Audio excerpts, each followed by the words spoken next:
Hello, everyone, and welcome back to the Land of Dreams and Nightmares. I'm your Dungeon Master, Esper. We've got 4 guys with us at the moment. We might be getting Adam in later. We'll just have to wait and see. So let's introduce who we do have, and then we'll do a quick recap and then jump right back into the action. So we'll go Dennis, Nick, Vince, Warsor. Okay, hey guys, my name's Dennis, and I play Lykar. He's a level 8 Storm Sorcerer. Hello, I'm Nick. I play Robin. I'm a level 8 Arcane Trickster Rogue. I am Vince. I play Drake Fell, the Monk Rogue. And I'm Warsor. I play Captain Noxiqual, the human Hexblade Warlock, level 8. So last time, the characters were in the midst of a dungeon. You're making your way to the secret playground. You're going through a maze that you encountered underneath an old dry well in the woods. So you encountered some different monsters at a certain point inside of this maze.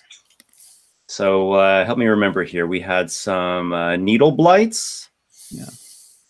A Banderhob that tried to swallow Noxiqual. A slime type creature thing. Yes. A slimy creature, a black inky thing that seemed to thrive off of pain. But as the brave or perhaps foolish Carderock found out, infusing it with healing magic actually withered it away. Yes. There has been a moth-winged fae that has been plaguing you all time and time again. It's still out there somewhere flitting around. There's a pit with a great monster. I'll pull up the map here actually, and that'll give us a quick frame of reference. All right. Here we are. Basically, watch the last 2 sessions. It's real good. Yeah. So you've slain some of the monsters, including an Umber Hulk as well. Mm-hmm. Oh, it's true. We did This. slay an Umber Hulk. Yes, in this chamber here. Forgot about that one. So this pit chamber is where you fought this Umber Hulk. It tunneled through. There's something on the other side of the pit, a small rock carved miniature of a different dungeon called Granite Grotto that both Robin and Carderock had previously been to. We also fed, I don't know if it's relevant, but we did feed the beast in the pit, the Umber Hulk. Yes, you did. There's some slimy tentacled giant thing down there in the murky water. Yes, indeed. Here's the inky slimes that actually split in 2 after they grew so much. Drake's fault for that one. Also, Drake, when you were down here, when you were initially exploring, Yeah, you I noticed saw some back in this little armor. den, there were a couple of, well, perhaps they are remains of prior adventurers, or maybe it's actually some sort of cave vault, whatever it is. Yeah, You Drake saw a thorn whip in light shadow armor. Yes, that's it exactly. You saw I wrote it down whip. in my notes. Yep, you saw a thorn whip, and you saw light armor that had a shadowy look to it, a shadowy coloration. So Carderock was nearly slain. It was really just by the grace of the gods that he even survived. Yeah. And he was less than an inch away from total death. And your party came and helped get him out of there.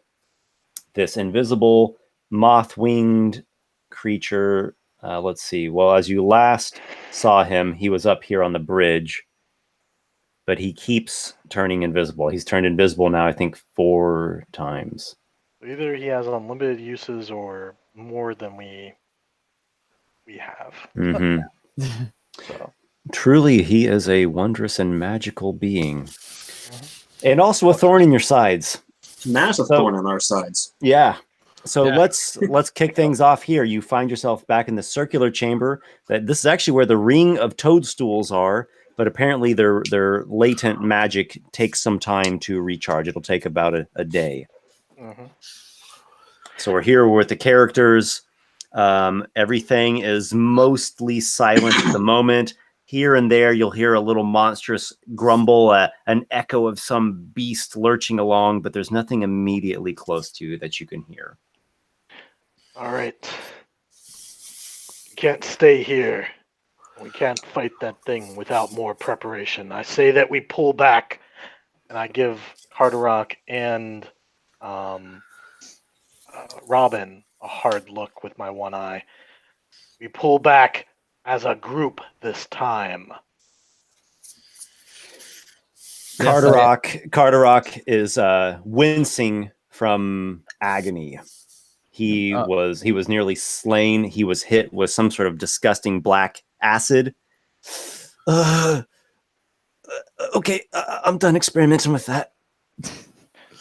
I'm gonna sort of put my blades away and like sort of like give Noxiqual a bit of like a glare, and then sort of help Card and say, "Let's go.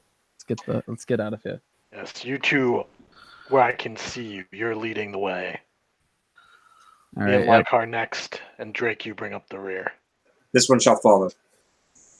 I sort of get Carderock and help him out. So the party is moving. Are you going completely out of this area here? Yes. Okay. We're So getting I'm gonna put these tokens as such, just so we remember the order. But we can safely assume that you all follow this tunnel and get out of this particular series of chambers. This is all this maze area. Mhm. So you go back out into one other thing- passageways and tunnels. When we come to this chamber, that door, that one past tunnel that we came in before going to that main chamber, Drake's going to drop an orb of darkness on the way out to cover the tracks. Right here? No, the tunnel from the circular where the toadstools were. Right here? At the entrance to that chamber. I have actually made this darkness token. So let's see how this looks. Now you're going to get a lot of use. Oh, we have a out. darkness token. That's pretty cool. Yep. Now, I might have needed to have actually put that in as an object, but Put it in as an object, and then I can drag the size, right, to like. Just go to native size. See if that works. Okay, so let's go. Let's do object. See what happens here. Oh, there we go. Nice. Oh boy. Very cool. Yes. And it Okay. even took my opacity, so I'm very happy about that. That's good. Yeah. Sweet. All right, so that so should be moving the forward- right size. Is it a 15-foot radius? I believe so. Let me double check. Yeah, I think it's 15. It's not like a whole 20, if I recall. Okay, so that would be a 30-foot diameter. This is a 15-foot radius sphere. I'm looking at it right now. Okay. Okay. All right, so is that... It would be further through that little tunnel, like right towards the. Yeah, because each one of these is 10 feet. So Yeah. 3 squares. Mhm. 3 squares across, 3 squares. Yep, that seems good. 3 by 3. Okay, is that what you like? Yeah, but it's going to be right at the other entrance of the tunnel, because what Drake's trying to do is slow the fade down long enough. Yeah, right there, to give them a chance to move before the fade comes shooting in, Mm-hmm. making them not give it a chance to figure out what we want. All right, Drake, you weave shadows and you create this globe of impenetrable gloom, and then your party takes this curving passageway back out into the tunnels and small chambers of the labyrinth. I say we follow our markings that we left for ourselves to get back out. Mm-hmm. That's not too hard to do, and you're essentially just in a generalized labyrinth area. There's no real specific details of note. It's a stony walls here and there. You'll see drips. There's patches of fungus here and there, mushrooms, some glowing bits of fungus, providing a shadowy illumination throughout the area. Every once in a while, you'll catch little bits of flute music echoing softly from somewhere farther in. What's your plan? I'm assuming like we're sort of like in a relatively safe, like open type area as well. Like we're like where we can like.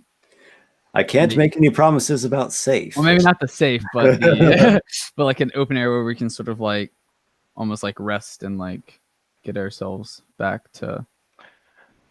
not being too beaten up. Mm-hmm. It is a maze, so it's confusing. It's irregular in design. The corridors vary in width. At the narrow parts, they're maybe 3 feet wide at the most, and at the bigger parts, they're like 10 feet wide. The ceilings are about 10 feet high, roughly throughout. Okay. And like I said, just here and there, this festive flute music plays softly, emanating from a deeper area. Noxiqual would keep pushing us to keep moving out of the dungeon completely. Mm-hmm. If anyone asks, where they're going, he'd say, "We're headed out of this place.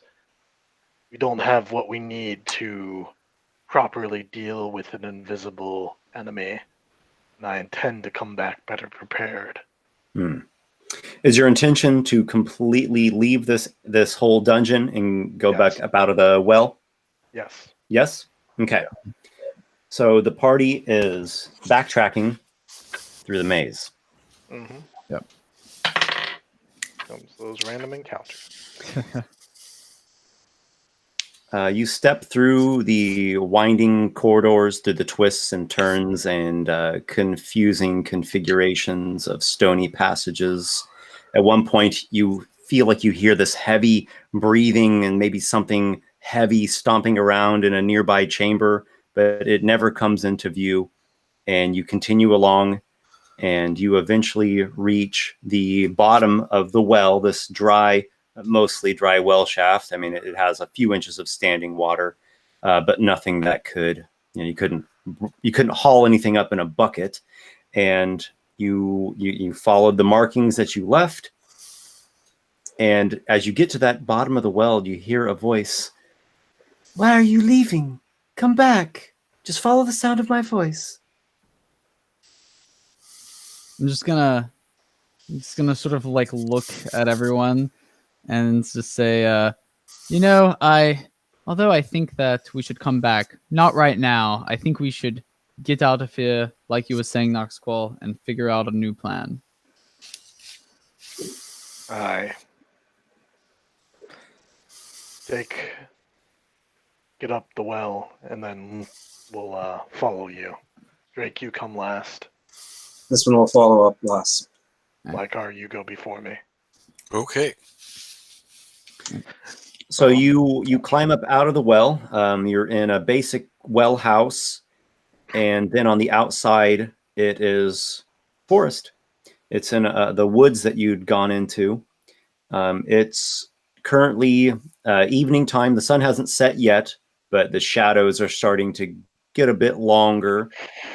And let's see, it's a bit colder up here. There's a chilly winter wind blowing.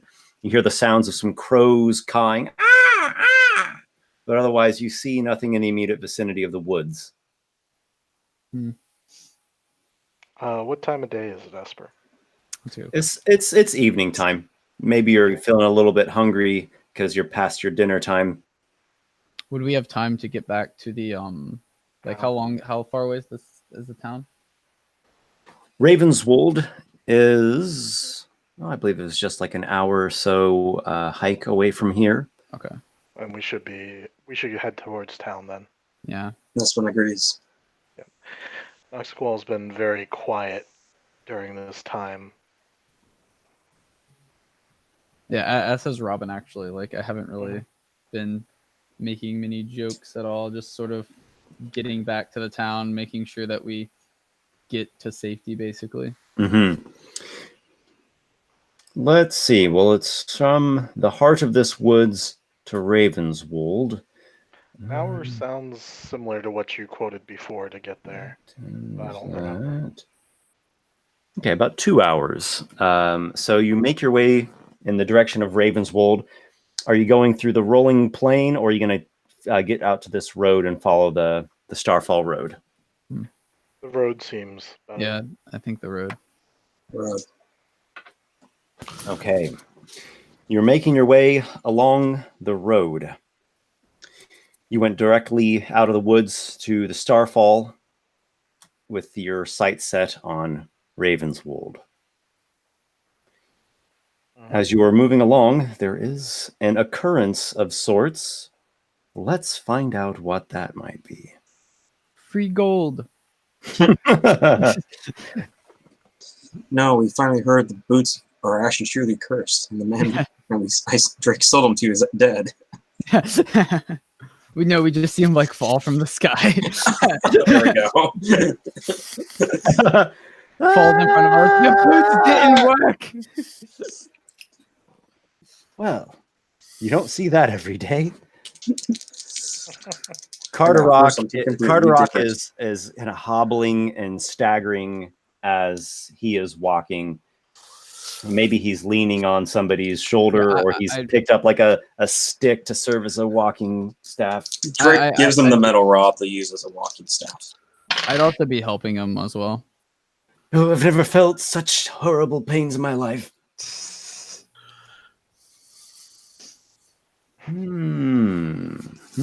Okay. No less than you deserve. Coming the opposite direction along the road is a cart. It is drawn by a mule, and there is a woman in the cart. And is she controlling the cart? Like she's like driving it? She's driving the cart. Yep, there's a mule plodding along, and she's headed in your direction. And it looks like she is slowing down as you all are approaching. And she looks, she's a bit of an older lady. She looks like from Ravenswold. She's got a nice shawl on. She's bundled up for the winter time. But she, stops the mule, and she looks at you all and says, "What do you want? I don't have anything worth stealing." I'm just gonna like, as we're like walking by and I'm like sort of helping Card like with his like arm around me, I'm just gonna sort of like look at her and then just sort of like look back forward and just keep walking with Card. We don't want anything of yours. Yes, we're just headed to Ravenswold. Oh, I thought you were brigands on the road. I'm gonna sort of look back and say, "No, one of our friends is hurt right now. We're trying to get back to town. Leave us be." If he's hurt, he needs to rest. Don't you have some curative things for him? I've seen your types before. You always carry things around with you. Assume much. None of us are of healing sort. Yes, unfortunately, none of us know much about medicinal things. That's why we must get back to town. I have something that might help you then. And what would that be? You see her reach into something up there in her cart nearby, and she produces a potion bottle. She is worth robbing. No, just kidding. Yeah, I will sell you this at a very fair price. This will make your ally much, much better. Gonna look and say, "Why should we trust you? You're just some random old lady on the road." You don't have to trust me. You can take a look for yourself. I'm not spending a coin on his own folly. He can live with the pain or he can pay for it himself. How much is the Oh, cruel life. Never have I felt such cold, clammy fetters. Burns me to the bone, they do. This one believes you have earned your scars the right way, being as stupid as you've been. We appreciate the offer, but I think a little rest in town is the only medicine he needs. Well, stay warm then. Good evening. Yeah. And the mule keeps plodding along. As do we along the road. Yep. We will continue to walk. Mm-hmm. All right, you keep making your way along. You eventually, the sun goes down. You keep walking. You make it to Ravenswold. They have the gates closed at night. That's standard. There are a couple of guardsmen out front of the gates. There's a few more inside of a gatehouse. Oh, there. Ah, it's you all. Have you had success in your expedition? I'm just gonna like look at him and then like look at Card and say, "What do you think?" Well, you're still alive. Your bag looks a little bit heavier. We are here for food and rest, and we find it within these walls.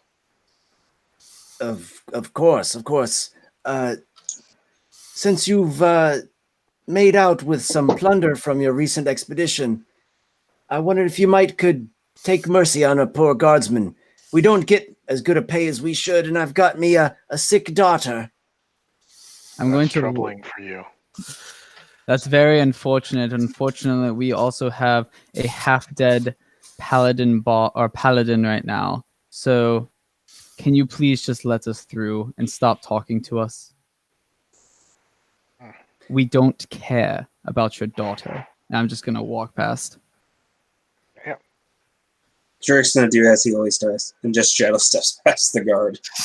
I was gonna actually say we have 2 dimension doors, so I can just, just all get past this gate.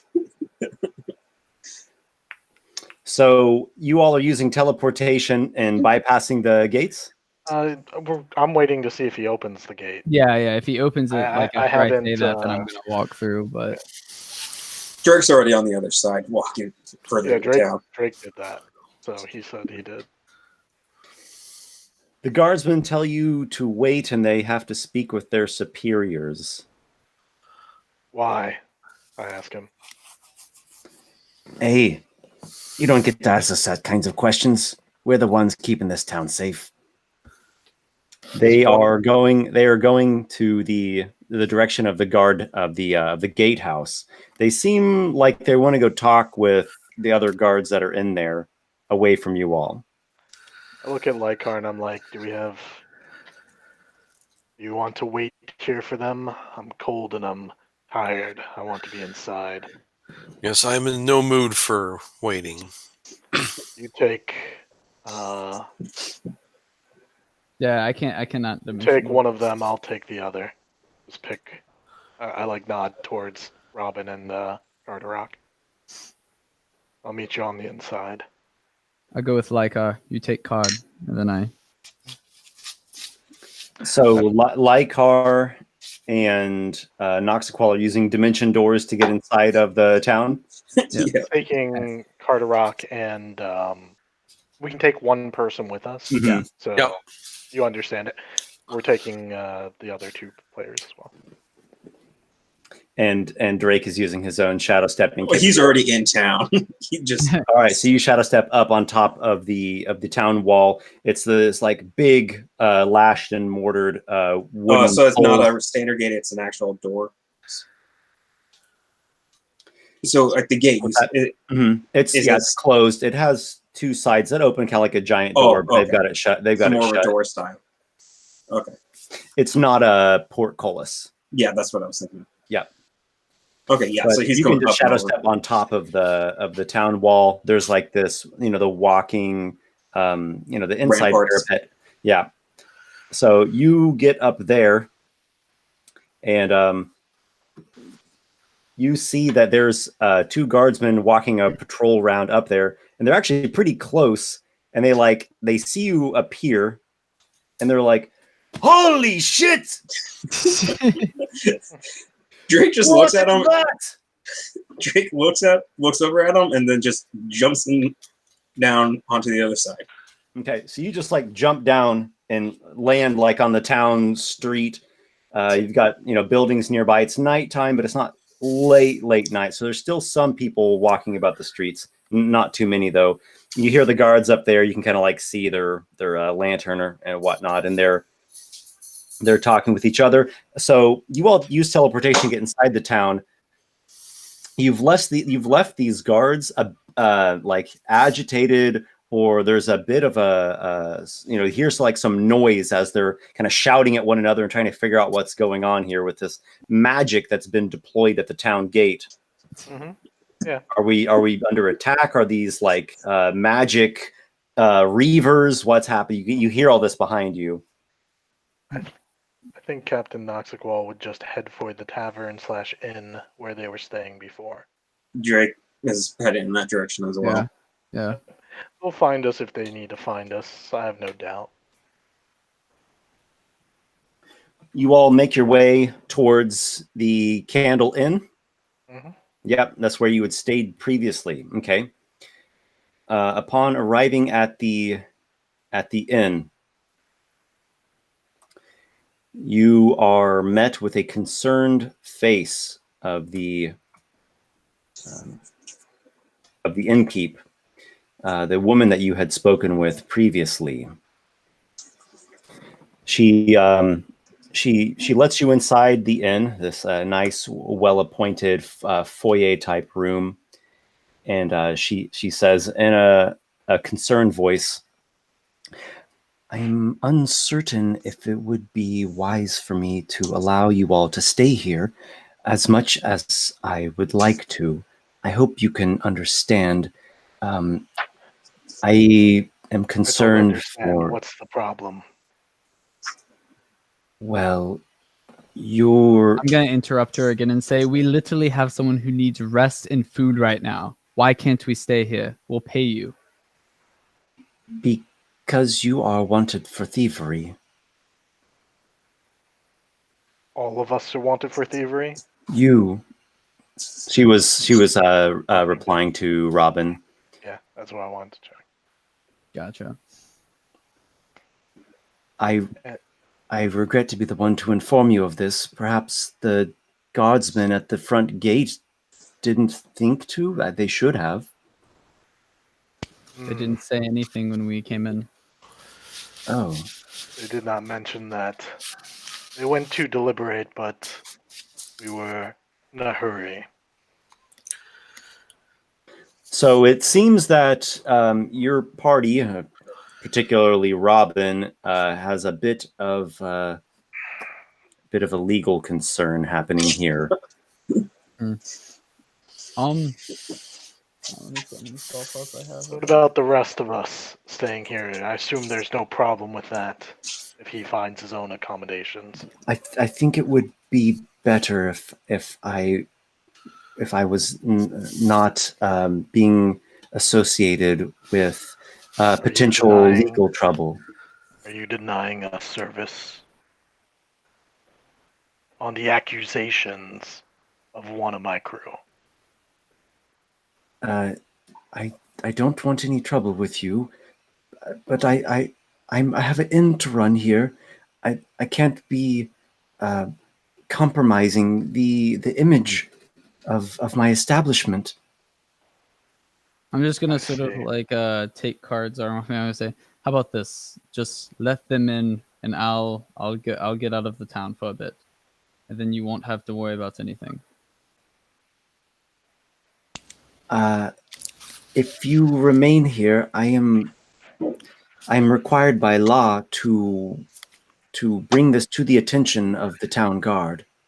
And are we wanted by the town guard or just my man here? I can't say. I'm sorry, I don't Why know. can't you? Because I don't know that exactly. You don't know. Just gonna look at Useless. Look,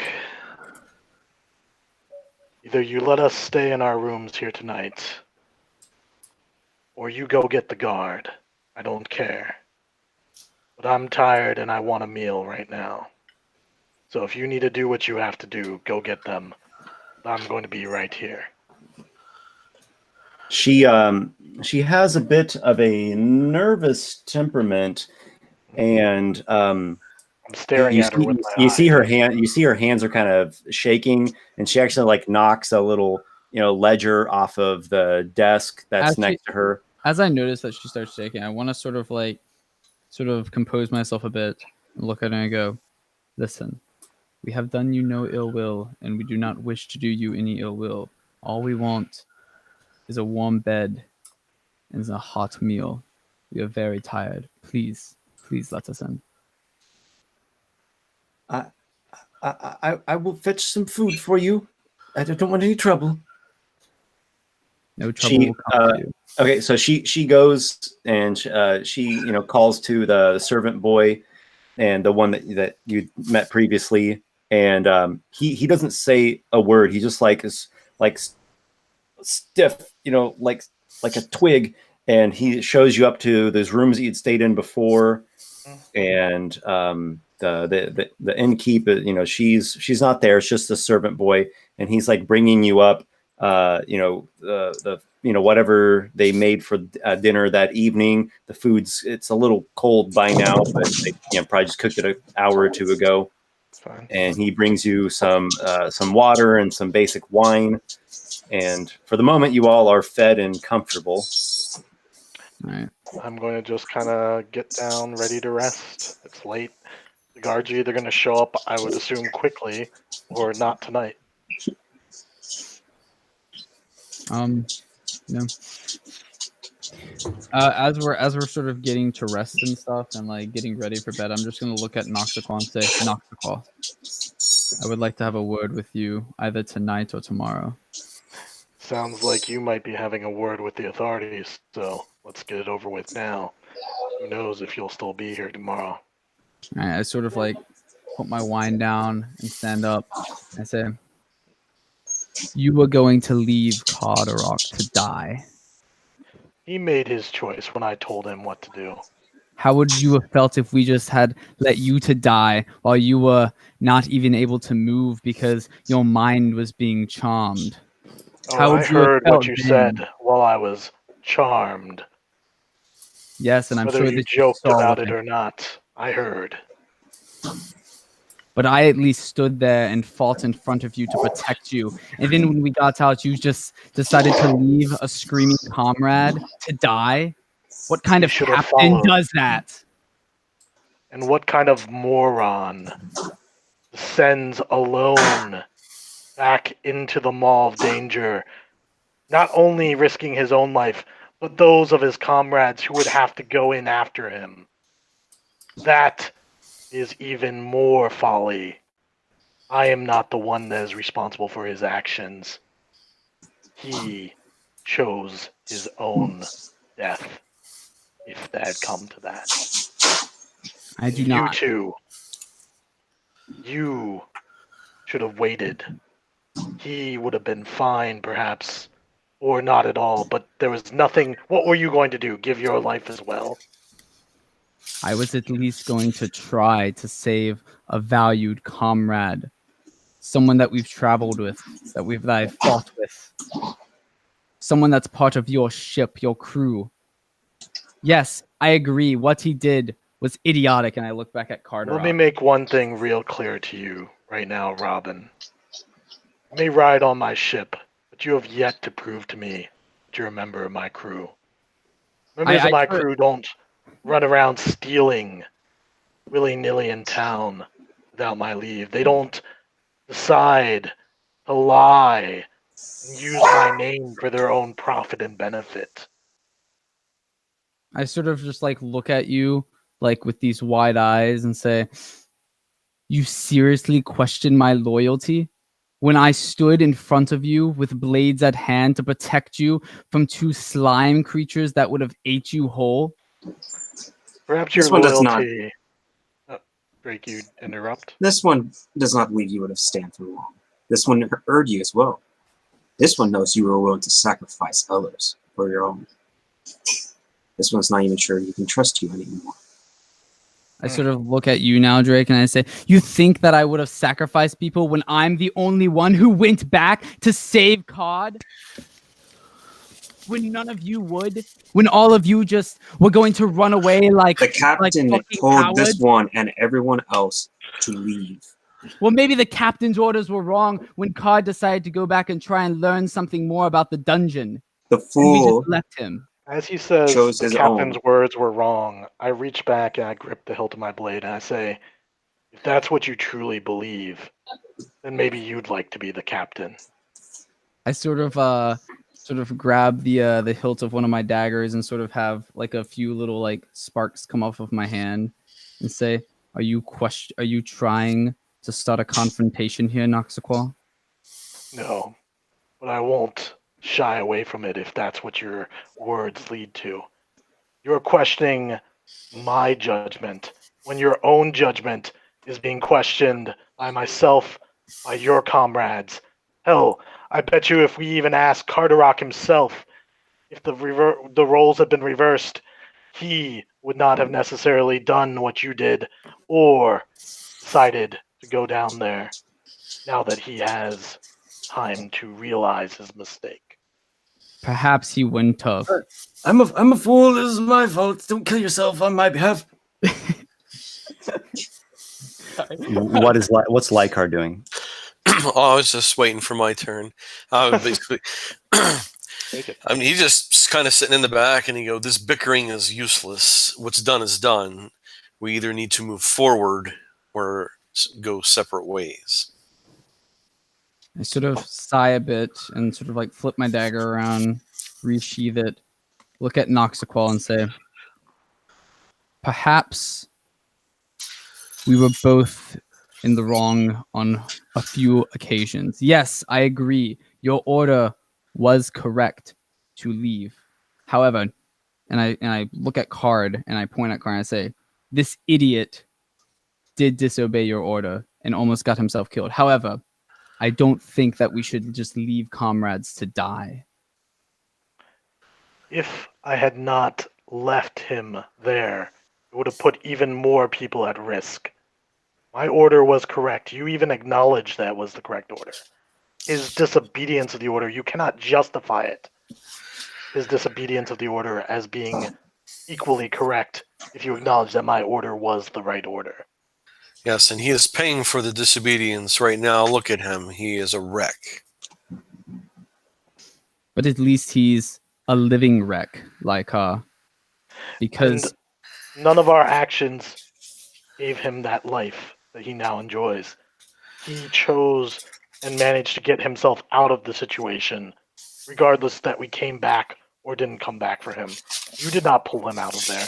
He was already on the stairs by the time you reached him. I sort of like look down a bit, thinking over the entire situation and what happened, and I say, maybe you're right. And then, but I point at you and I say, but don't you ever question my fucking loyalty. I would die for any of you in a second. I don't think your loyalty is in question, just your brains. My brains? And I just sort of put my hands up and I say, my brains? I'm probably smarter than you. All of you. There's a Oh, really? There's a high pitched laughter at the shutters at the window. Do we recognize that? Yeah. It sounds avian, Avian. bird-like. Yeah. I sort of like look at that and I say, is that thing related to you, Noxiqual? I don't know. There is just through the little crack in the shutter, there is a raven. A raven. Oh, a raven.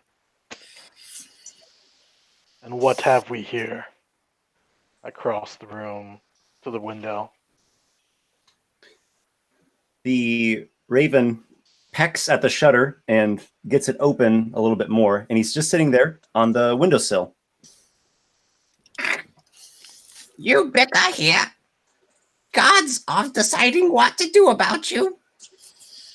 And who are you? I'm Ethel. Could you spell that? Yeah.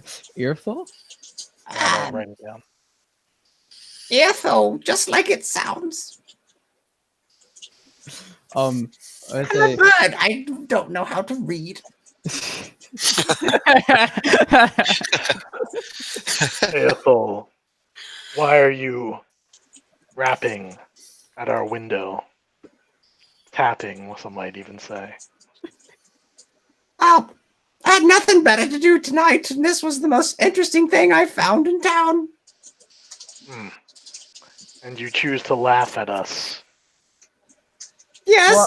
I think that's wise. Well, maybe I'm a fool, but I'm an entertained fool. And you say the guards are coming for us. Oh, yes. I think that's more important than whatever problems you're having. And what would you do about this? Oh, well, there's always a solution. I have some friends, and they could help you if you could help us. Who are I your quite- friends? Go ahead, sorry. Oh, I'm friends with, ooh, the feathers, the dark feathers, the ones that wear the cloaks. The cult of the Raven Queen. Yes, you could say that. But they are secret members, even members of the guard. Hmm. And why would you help us? Well, I would benefit from this as well. How? I will go and play my little trick. And when the gods come here, He sticks his beak out towards Robin. you can bribe the god. Just give him a few gold coins. Don't worry. When he turns his back, I'll distract him. You can steal even more than that. I'm gonna sort of look at Noxiqual and go, no, I rather like this bird. Seems to have quite a good solution to our little problem here. Indeed. But know this, Aethol. My patron does enjoy snacks, and should you betray us, I think he would be most displeased. While behind Noxiqual, while he's talking to the My bird, I wanna patron sort of- enjoys such snacks as well. And you're in her town. I'm not concerned. Aethol, you don't realize his patron is Aethol! quite a threat. Oh, sorry, My Aethol. name's Irtho. Aethol.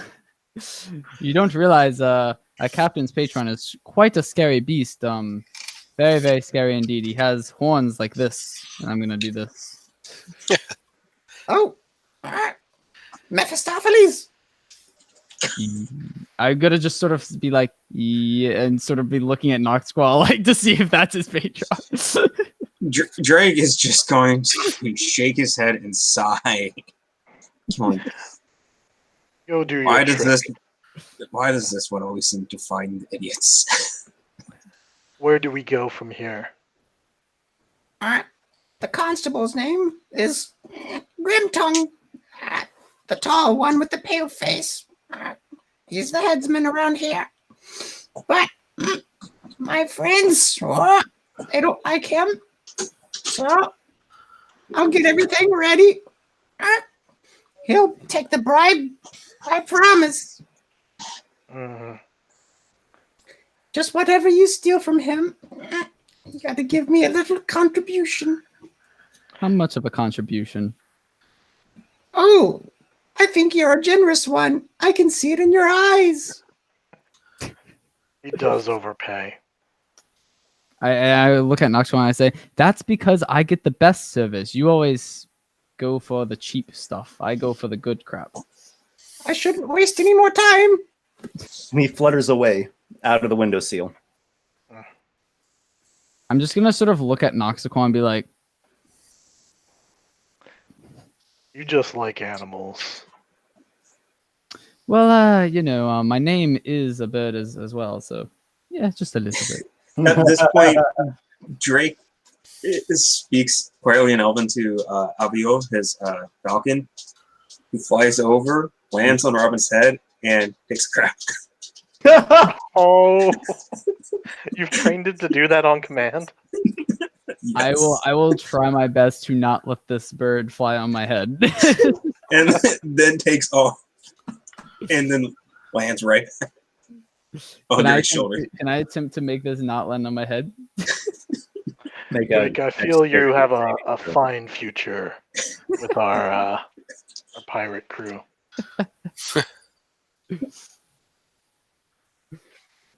Robin, make a dexterity saving throw to avoid bird shit. Is it saving throw? All right, so Yeah. I am proficient in this. Do I need to make any rolls? I think this will be fine. Just this. Okay. Dex saving throw. Let's see. I'm proficient in it, so that's plus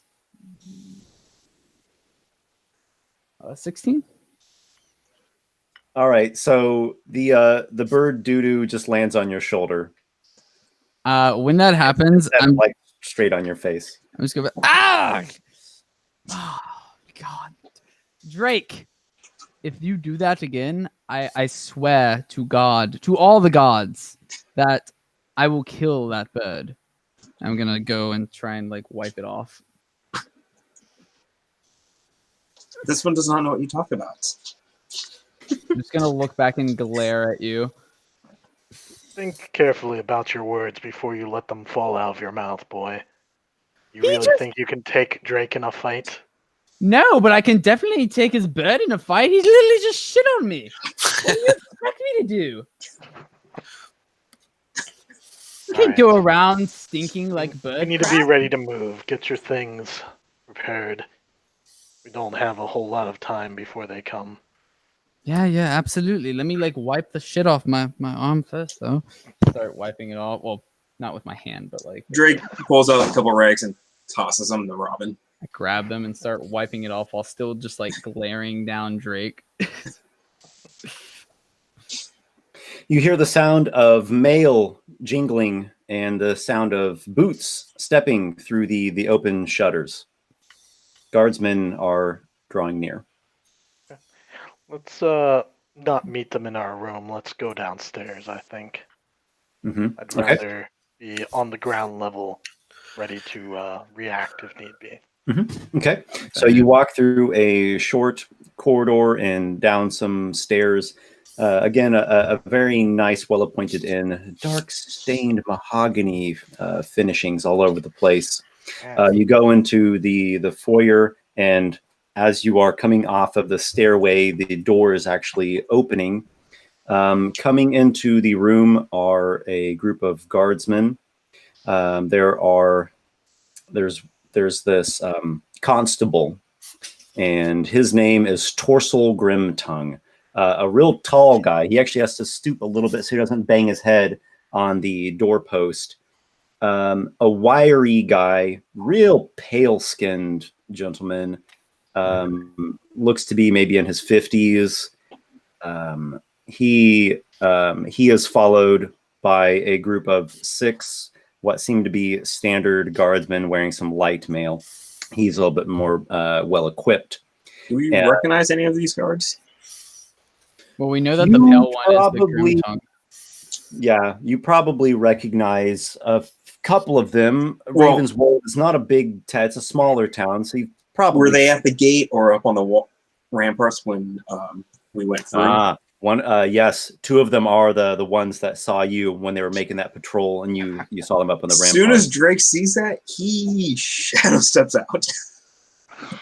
When that Okay. happens, I'm gonna look at Noxiqual and say, "Is Drake a little scared of some authority?" He's very Oh! You startle them when you do that shadow step, and they like flinch back. And the basic guardsmen, they just have like some light mail. They have shields not strapped on, and they have some short swords, and their hands like go into their short swords. And Grimtongue himself has on some more proper chainmail. He has like a long sword. He's got a shield. He's got like a crossbow slung back. He seems pretty more well equipped. He's also a town headsman, so apparently he's really really proficient with a great axe, but he doesn't have such heavy weapons in a confined space like this. So you give them a jump, and Grimtongue himself speaks in actually a surprisingly soft voice. Please, I would recommend that you not do any such magic. We don't know what you all are capable of. No, you don't. I assure you, none of us will cast any more magic unless it is absolutely necessary. Robin, I have here a writ for your arrest on an account of robbery. You're going to have to come with us. I'm gonna put my hands up and go and say, listen, Grimtongue, I think that we could maybe talk. I haven't done anything. Perhaps if I could just talk to you alone, we could clear this whole thing up. I'm afraid that's something that you would have to discuss with the town council. I'm strictly here to make sure that you are brought under proper detainment. Thinking, hold on. I'm trying to think of what to say. Now, say, if I may ask, if you detain him, They what used magic just to get inside the town. A lot of them did. And is Watch there out. some law He's going to that's hex us. against it? That one has dark magic. Is there A some couple of the law guards, that they look down and like make sure their helmets are like I'm covered gonna as just much sort of of their like face as look. I'm gonna possible. look at the guards, sort of like raise an eyebrow and go, "Are you really fit to be guards? You're very scared of everything." It's not every day that they encounter such wonders, and you all appear quite threatening. Oh well, thank you very much. I tried my best. We live here in a peaceful and organized town. This is civilization. This is not the wilds. It is not the ruins that you all see fit to plunder. We live by order here. We die by chaos. And let me ask a question, since you seem to be wanting to detain my man here. What exactly is going to happen if he goes with you? He'll be speaking before the town council tomorrow. They'll set up a trial at that point. How long? I cannot say. That's rather inconvenient. Is there not some way that we can... Well, it's probably inconvenient to steal dozens of gold coins from a fellow individual. allegedly steal? I don't believe that has been proven one way or the other. Yes. Well, Do you I'm have not any? here to conduct a trial right here in the foyer of an inn. I'm just here to detain this one. But Is can there you some detain way me I under could speak evidence? to the accuser and perhaps we could settle this matter without having to involve a court and a lengthy trial? If he No. is satisfied. No? He just says like no with a period on it. He doesn't elaborate at all. How Robin, close is he Robin. to us? I want you to set down your weapons and come to us with your hands up. I'm going to put you into manticles. I'm not going to hurt you. How close is he to us right now? He is just a few feet away from you. He's pretty close. Like Is within you could reach out and touch him if you were so inclined. I want to sort of like. Is it? Am I close enough where I could like whisper something into his ear? Yeah, sure. I mean, you could like step forward, but he asked you to put your weapons down first. Okay. Okay. Yeah. I'll sort of Why are like. you hesitating? I'll sort of The, take. the men are like getting nervous and they're like almost pulling their swords. I'll sort of like pull my weapons out, and then like sort of like throw them into like the wooden ground where like they're sticking out.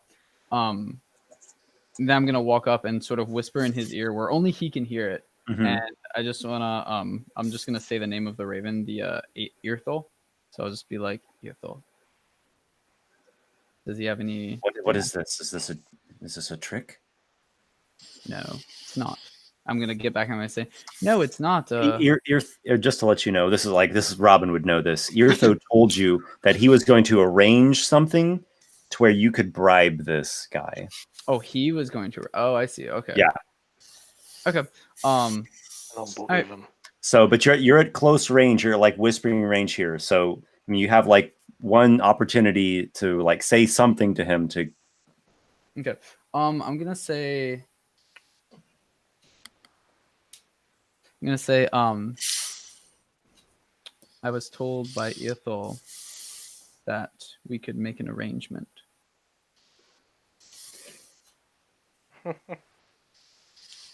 He looks. I'll bet.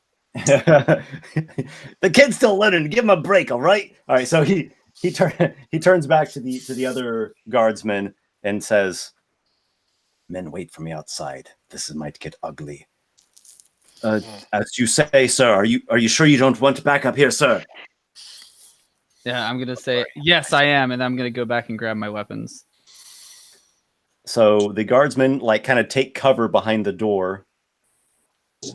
Grimtongue checks to make sure they're not actually looking, and his hand is just like this, like, you know, out of his body's blocked. He's like, "Make this quick. I'll have the paperwork done by tomorrow."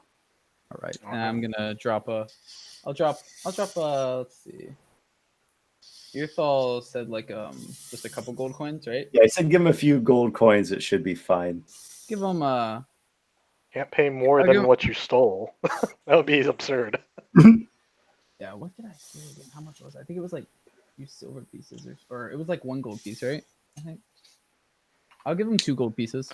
A couple would be more than one. I'll give him 3 gold pieces. He bites on the gold pieces. Oh, it's real. Look, don't cause any more trouble around here. This is a peaceful community. Of course not. We understand. So, I'll send a page here for you tomorrow. Oh God, what is that? And he starts like doing this maneuver, and the spider like comes off of him, and he goes like trying to like step on the spider as it's like scurrying for the shadows. His back is turned to you while he's doing this. All right. Immediately, I'm just going to turn invisible, and then I'm going to get out. Mm-hmm. Oh, okay. So you didn't want to pickpocket him? I forgot about that. I forgot about your thought thing. That was the deal, that he would make a distraction. You would pickpocket the guy and give Irtho a cut of it. That was the deal, wasn't it? Oh, okay, fine. I'll try and pickpocket him. All right. See how this is going to work out well for you. This is not going to end well. Make a sleight of hand check, and Grimtongue will have disadvantage on his perception for being distracted. Just sleight of hand.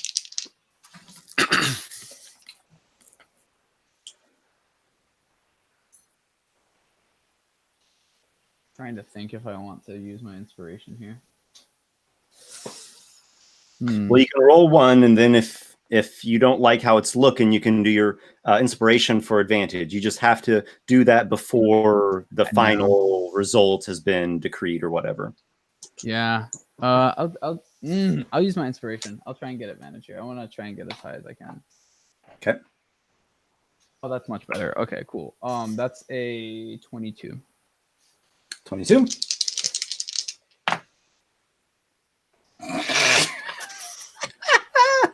Oh God, I rolled 2 18s with disadvantage. Okay, let's. As long as he doesn't get +4. He has 21.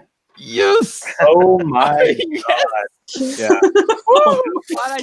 I'm really glad I took the inspiration. Wow. My initial roll was only a 17, so His disadvantage was as good as an advantage roll for him. God. Double 18s plus 3 perception. All right. So that was close. Yeah. Literally inspiration saved me. So you have actually swiped from him money out of his coin purse. Interestingly, his coin purse had like this little loose, like one of the little leather ties, not ties, where they thread it through. It's loose, and it's pretty easy for you to just like pull that out, and they just kind of like fall right into your hand, and you pocket 3 platinum coins. What? Who is this No! guy? This thieving stuff is coming. Just in made handy. 10 times what you gave him. God, I'm okay. This is great. Good luck No, spending it 2, anywhere. because he's probably got to give one of those. Oh, the damn thing got away. Ugh. After doing, I'm just gonna sort of like pat him down and be like, oh no, I tried to get it off of you as fast as I could. I'm sorry. Are you all right, sir? I'm fine. Ugh. Well, I don't know how I'm going to sleep tonight. Okay, I'll send a page for you tomorrow. Right, thank and you. just for the love of the See you. Raven Queen, stop making trouble in our town. This is a quiet, sleepy town. We have enough problem dealing with all the problems out on the frontier. I'm gonna sort of give him a Like, wink and keep be that like, out on the frontier. I'm gonna sort of give him a wink and be like, "What trouble do you mean?" This is the borderlands. This is the end of civilization, the limits, right, of civilization in Dreckengrim. Mm. After this, it's just hills and barbarians and savage tribes. Yes, absolutely. Well, thank you very much. Have you ever seen an orc screaming in blood rage under a full moon? I can't say I have. Perhaps Noxiqual. Have you? Have you ever seen an orc? Men that take the form of wolves. They have bloodlust. I've heard of these things, but not seen them myself. Yes, there are terrible things beyond the phrase of civilization. We prefer to keep them out here and keep our folk happy and healthy. Indeed. Well, let's not cause any more trouble tonight. If it's all the same to you, we've had a long day and we'd like to get some rest. All right, men, I've got it taken care of. We can go now. We won't have to worry about problems with this lot anymore. They're all right. Are you sure, sir? What happened? Oh, I think it was more misunderstanding than anything. Let's get going. His voice trails off as he goes out into the cold winter night, and you hear the sound of the guardsmen departing the premise. Once Drake sees him leave, he shadow steps back into the room. I'm gonna To sort know of, that you run away at the first sign of trouble, Drake. This one was getting into a strategic position to distract you. I'm gonna look Of at course. Noxiqual. I'm gonna say, I think he was just a little scared. Honestly, those guards looked really terrifying. I have to say. You just don't dig this hole any deeper. This is an order, Robin. Don't kill any more in town. Sorry, Don't what? cause any more trouble. You broke up at the beginning. Wait, what was the first order? Don't steal. Don't. I'm not stealing. I'm gonna sort of raise my hand. I'm gonna like, I haven't stolen anything, Noxiqual, and I'm gonna. And Get my don't blade. start. Don't worry, I would never steal anything. You know me. Don't even put yourself in a situation a mile from where someone would think that you have stolen from them. If you've stolen a coin, a bean, whatever, I don't even care what. I don't want it to come back on us. A bean? Who would steal a bean? That's so pointless. Yeah, I wonder. Let's go to bed. We have a long day ahead of us tomorrow dealing with this all. And I have some plans to make. Lykar. That shopkeeper. I wonder if he has anything that might help us against an invisible foe. He has quite the collection of oddities. I think we should hit up his shop tomorrow morning when we have a chance. We're going to keep running into foes that can become invisible, and I don't want this to be something that you're incapable of dealing with in a situation where it is more dire than just one foe. Yeah, it does create quite the handicaps. I'm gonna. Yeah, go ahead. Oh, sorry. I was saying I'm gonna, as you guys are discussing going to the shop, so I'm gonna just like run up and put my arms over both of you while you're talking, and be like, "Are we going shopping? I love shopping." Drake's gonna walk up, place his hand on Robin's shoulder, and go, "This one does not think you will be shopping. You will be joining this one tomorrow on a personal errand." I'm gonna just like look back with like this like sad face and be like, "But like, trust me, you'll want me there." This one does not think they need your help. Thank you, Drake. This one Keep needs an your eye help. on him. This one shall. Let's go to bed. And with that, Noxiqual heads upstairs to bed. Drake's gonna head up as well. Yeah, I'll head up as well. Once we're like in an area where like it's just all of us, though, I do kind of want to like pull out the coin purse that I got from the guard and jingle it in front of Noxiqual. You son of a bitch. It was part of the deal from the Raven, remember? I told him I would do it. And I'm going to open it to show the 3 platinum pieces, though, and sort of like... What do you think is going to happen when he finds that he's missing his 3 platinum? Well, how should I know? I'm going to tie it back up and put it down. All I know is that the bird got me free, and then he told me to steal something else. So I'm assuming he can get me free from that as well. So I think we'll be fine. Don't worry, Noxiqual. I never get caught. Oh, yeah, totally. Just trust the bird to solve all your problems for you, Robin. The more problems that it gives you, the more you need it. So the more you rely on it. Yeah, that's a great plan. Isn't that sort of like your patron? No, nothing like my patron. He lets me get myself out of my own messes, but he will provide me the tools that I need to do so. Well, I would say that the Raven provided me the tools to get out of my situation, then provided me the tools to steal more things, to get more platinum, to get more money so I can buy things at the shop because I want to go shopping with you two. Let's go to bed. There's a tapping. There's a tapping at your shutter, right? The shutter of your room there, Robin. Tap tap tap. Peck peck peck peck. I'll sort of open up the thing. It's me here. Just me. Oh, it is you. Hello. How are you?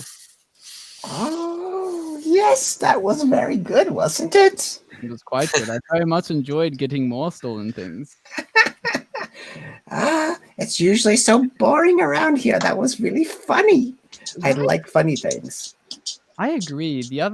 My other party members, they're quite boring. They're always telling me not to steal things and not to do this and not to do that. And I'm just like, you know what? I want to do these things that I want to do.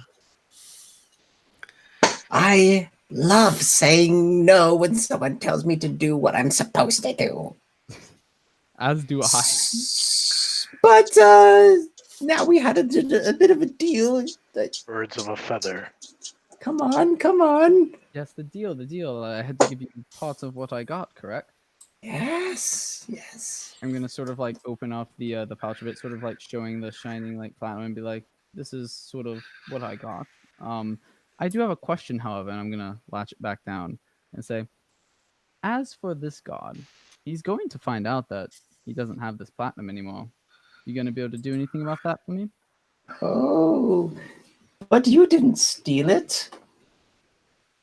Old Slick Jeffy did.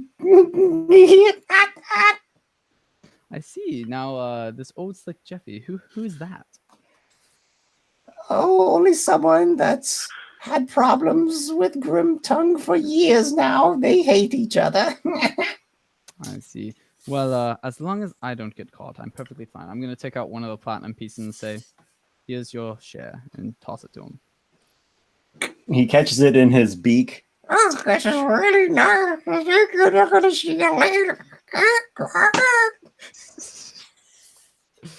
As he goes away, I'm gonna say, well, like sort of be like, if I need you for anything else, is there any way I can contact you? He sets the platinum down on the windowsill of the shutters. That tastes funny. Yes, of course. You can call me at nighttime. Just call for me, ear throw into the wind. I'll answer. I always listen.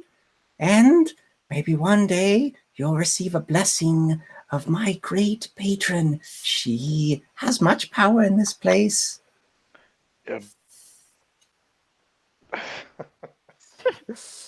Oh, man. Close the window.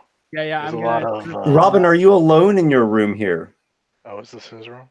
Oh, is this my room? Yeah. Actually, I think Card is in my room actually. Card is asleep. Okay. Oh, I'm braver than you are. Something masked one. Something mouse one.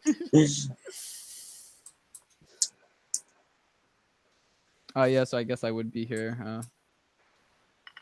So the raven flutters off, but he says that if there are more problems, don't worry. He's going to help you out. He has the favor of his patron, this Queen of Ravens, on his side. And maybe you will get her favor as well. Yeah, she's totally super helpful. That's what she's known for. So Hey, I you have all 2 platinum pieces. so you all take a rest here for the night in Candle Inn. Is that what I'm gathering? Yes, Yeah. please. Okay. So you all are resting. Noxiqual, as you sleep, a dream comes to you, but it's a bit hazy, as though the masked one is trying to contact you from a distant location. His voice is not near. Is that you, my patron? Noxiqual, maybe I shouldn't be there. Something is here. What was that? I couldn't quite hear you. This is a dangerous place for you, more so than any I have seen. Where does the danger come from? Enemy of old. And then there's the sound of like a flock of crows cawing.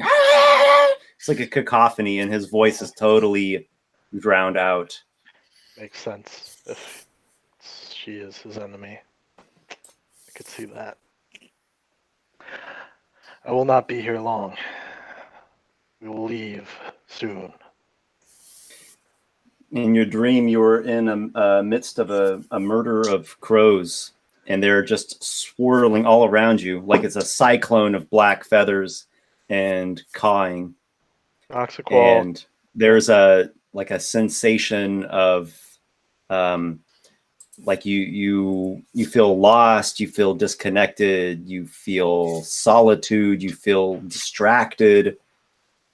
It's a very unrestful sleep that you have. Well, I was going to say maybe I can change that. An idea occurs to him as he feels himself kind of tossed about by this dream, that these forces outside of him. The words of the prophetess, kind of, he hears them kind of maybe just in his own mind. Maybe there's something outside repeating them. The prophetess. Where is her name? I can't remember it. Oh, I have it written down. Oh my gosh, it's gonna drive me crazy. What was the wait? Who is this? I might have it written down. Are you talking about Thane Eldonan? Yes, Thane Eldonan. Thank you. It was here. Yes, about how we create the reality and the psionic kind of idea and concept that we can control the dream and the world around us.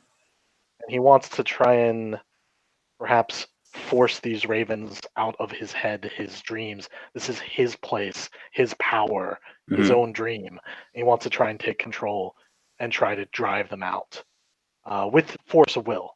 He's got a very he has a very strong force of personality. And maybe he'll imagine like a masked one just chomping them, like, just like destroying these things in his own mind. If you would like to put some risk reward in on this, I'm down.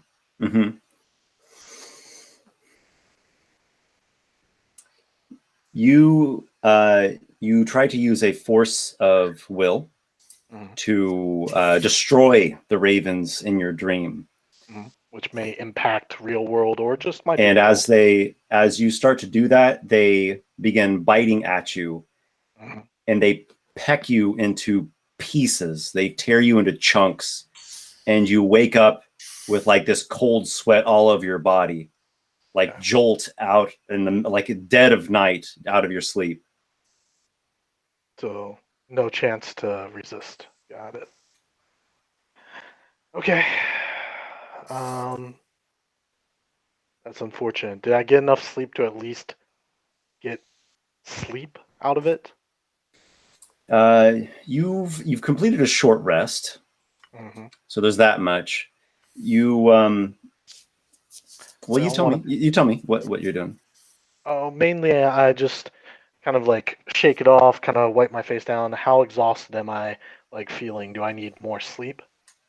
I mean, you had worse before, but you definitely feel quite groggy. Yeah. I think he'd remain awake, perhaps just kind of a little unsettled by that, but perhaps there's something he did wrong that he's trying to think, what he could have done differently. Mhm. I'm so close to the next level where I get that spell. All right. Yeah, he's gonna stay awake till the morning then, unless he's completely exhausted and he'll try and catch a couple more hours if Sure. he needs them. He does nod off. Nox nods off here and there. He just never doesn't get as much sleep as he would like to. Yeah. The following day comes. A messenger boy is sent to the inn. The inn's keep. She's back there. I'm trying to remember her name. Elenise Sandella. Sandella's back, and so she delivers the message from the page to Robin directly. It's basically like a small scroll rolled up. This was delivered here to you. I'm glad to see that you're not in the prison. I'm going to take it and sort of read over it, look back at her and go, see, I told you, I didn't do anything. Thank you for letting us stay here and giving me the message. Okay, well, I'm just glad to know that things have calmed down, and I hope that they stay that way. Thank you for your patronage. Of course. We appreciate your letting us stay the night.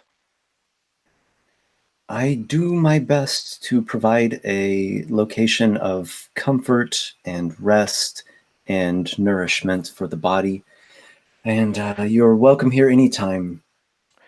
She gives you a smile, but you still sense a bit of unease about Yeah, her. I understand. Maybe when we bring back some kids, she'll feel a little better. When you look at the scroll there, Robin, I assume you were looking at it. Yeah. Yeah, you unroll it. It's not a big one. It's been copied. You see, like it's it's noted that a scribe copied this, and it's essentially stating that a conclusion has been reached that there was a confrontation that had. It's all worded very flowery, foul tempers on both sides, and it's essentially saying that you paid a fine to make up for affronts to a person's character. It's like they made it look like it was just a social faux pas, and you have paid a fine to smooth things over, but they can't determine that there was any actual law breaking, and it was like a argument of two sides together. Mm-hmm. Yeah. I'm going to sort of look at Noxiqual and take the scroll and sort of tap it and see, Noxiqual, even the law says I didn't commit a crime. Don't try and even bullshit me, Robin. All right, so it's basically gone from like being accused of thievery to essentially like disrupting the peace, something to that effect. You're still not liked around town, but at least you're not a criminal yet. Are you all going out around town? You get, there's a nice breakfast that they serve here at Candle Inn, and then you are going to the magic shop. Is that what I'm hearing? Yes. Did we get a long rest, indeed. by the way? Yeah, you've just completed a long rest. Yep. My spells have returned. Yeah, so Drake is going to pull Robin off while everyone else goes to the shop. Noxiqual would also like to take 10 minutes while we're, after we've woken up, he'll, share the breakfast with them and just kind of perhaps reaffirm their spirits with some inspiring leadership. And he'll say, look, we had a rough time yesterday in that place, the secret playground, but I believe that if we are able to obtain a magical item that will let us pierce any sort of illusion or invisibility, then we can go back and we can succeed where we failed. We've also taken care of Robin's social, awkward gracelessness, and that has been handled. Let us come back here after we've tended our errands, and then perhaps set out, return to the playground, and deal with those things once and for all. After you say that, I'm gonna sort of nod my head in agreement and say, I do agree that we should go to the magic shop to see what the owner perhaps has to help us with the invisibility and all of that. But well, we kind of have a new friend, a raven. Perhaps they could help as well. I do not trust that raven. You have a new friend. Yes. Why don't you trust the raven? He got us out of a bad situation. We got you out of a bad situation. Indeed. Robin, I will caution you in trusting unknown entities with your fate, shall we say. You may find out that while there doesn't seem to be a price attached, that price is simply being deferred to a later time when you will owe a favor that cannot be refused. I will take At least my patrons, I turn to Drake up front about what he expects in payment for a service rendered. I'll take the words to heart, Noxiqual. Indeed. As you are leaving your room, Robin, Carderock was in there. He's still sleeping. He's out. Every once in a while, he'll wake up and groan a bit and drink some water. But mainly, he's just out cold. As you're leaving your room, you hear a mumble coming from where he is there on the bed. Just take the deal with the Raven Queen. She's a powerful one. Could be a once in a lifetime opportunity. Yes.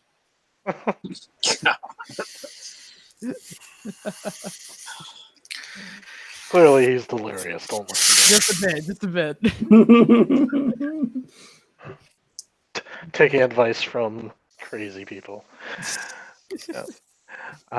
So, here's my thoughts. I would like to go to the magic shop. He's a little particular about who he lets in, though, Robin. I don't know if he'd even let you in. I do have magic. You do have magic. Perhaps I could. You know what? Let's all go together, and then that way we avoid splitting our efforts. Unless, Drake, what was it that you needed help with? Would it benefit from all of us being there? This one had a personal errand that the bird could have helped with. Robin, go with him. You can join us at the magic shop after the errand is run. Fine.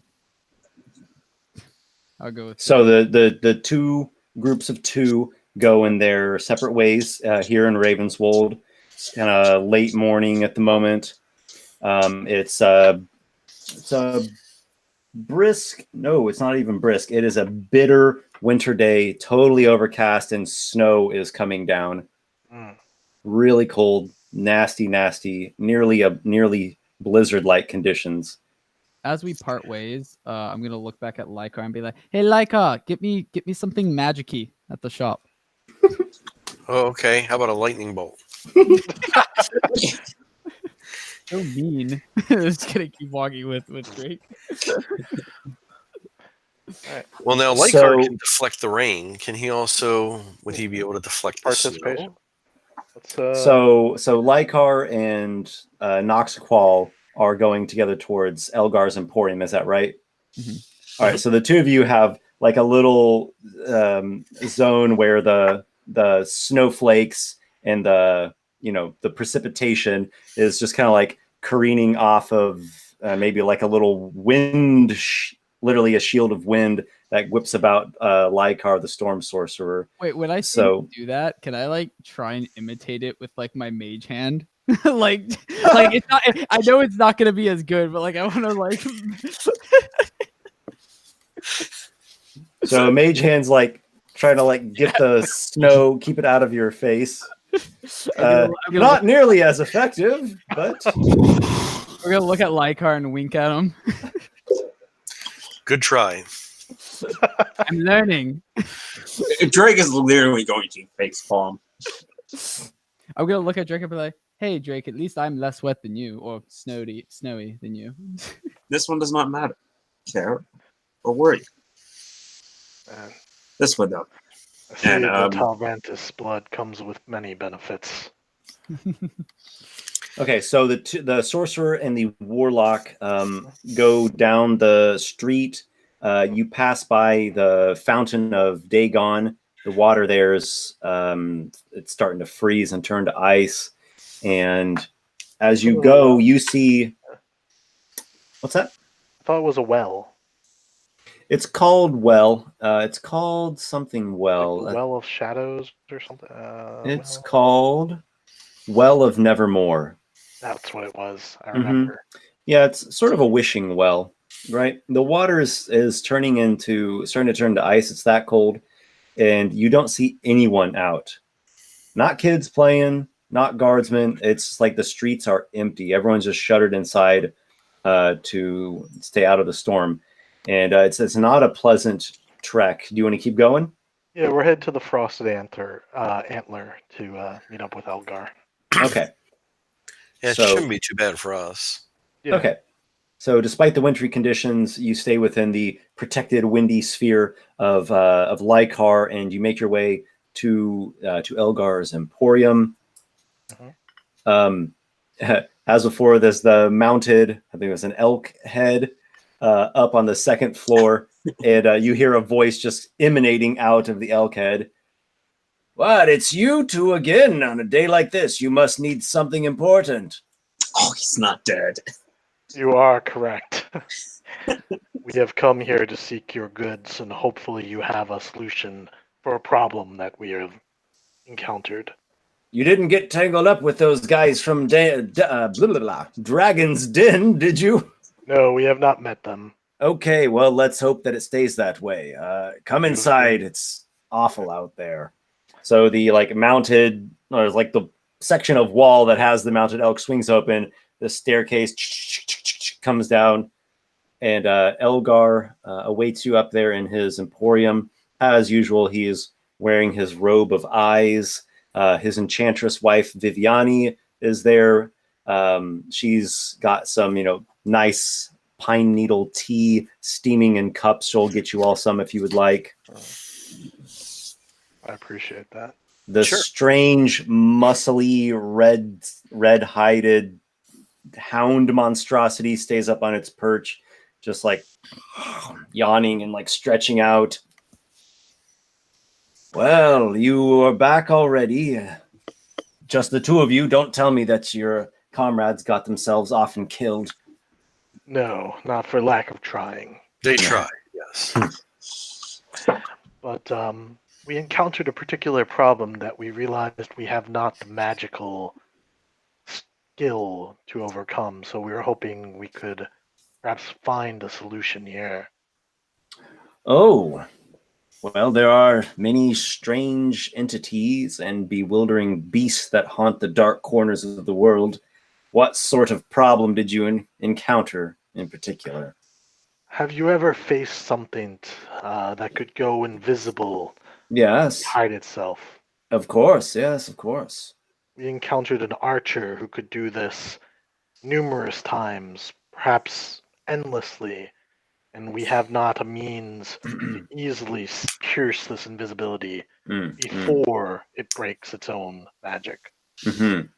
Okay. I have 3 scrolls of sea invisibility. I was hoping you might have a more permanent item that might be useful long term.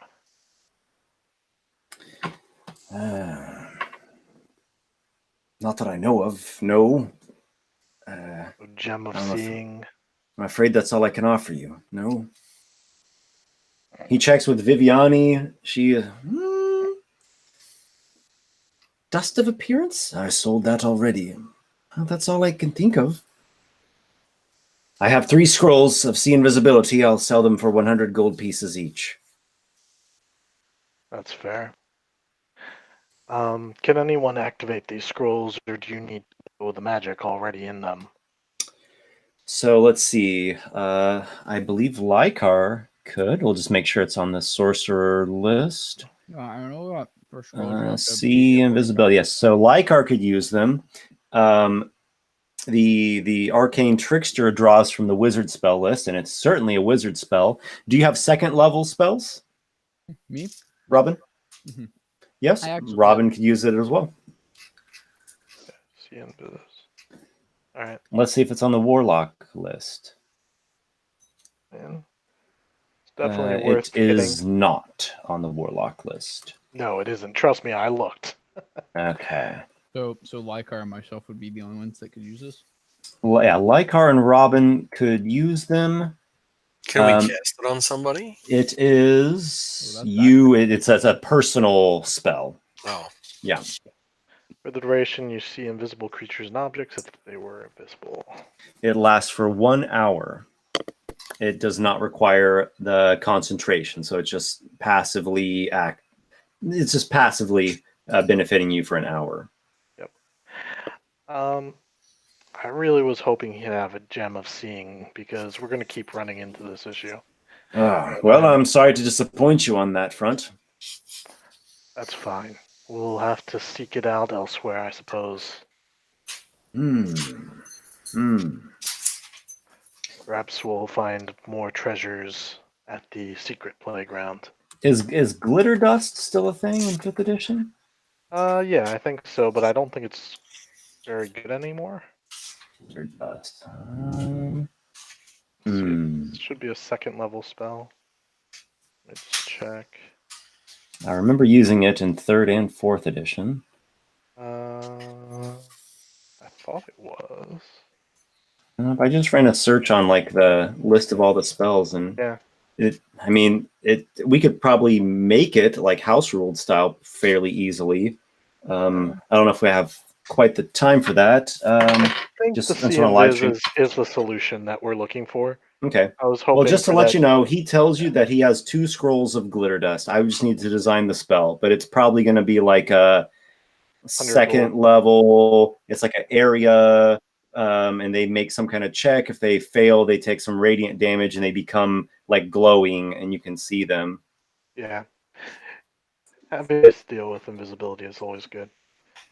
Yeah, so I'm willing to spend the money on this Scrolls of Sea Invis, since we only need to use 1 for the most part, just so that 1 person can deal with these invisible things.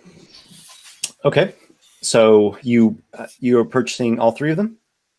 Yeah, let's do that. Okay. He brings out the 3 scrolls, shows them to you, shows them to Lykar. They seem fine. They seem legit. That'll be 300 gold coins, if you please. I'll pay for it out of my personal funds. Lykar, can you hold the scrolls on your inventory? okay. Yeah, sure Since thing. you're the one who can cast them. Alright, I'm putting it into my journal entry that I spent 300 gold. Don't forget, you can always lob a fireball, and if you hear him screaming, you know you got him. Oh, we're quite aware of that. It's more a matter of if you're not sure when they're going to pop up and then they run away before you can react to it, you really need to preemptively strike. Can you describe this creature to me? Yes, I do so. A moth-winged small man, pale-skinned. Most likely Fey. I'm not sure what exactly it is, but it is some manner of Fey. Yes, they are known to have trickery, illusions, invisibility, and such. I've heard of similar things. And I think we even fought, I think it was a hag of some sort that was similar in some ways.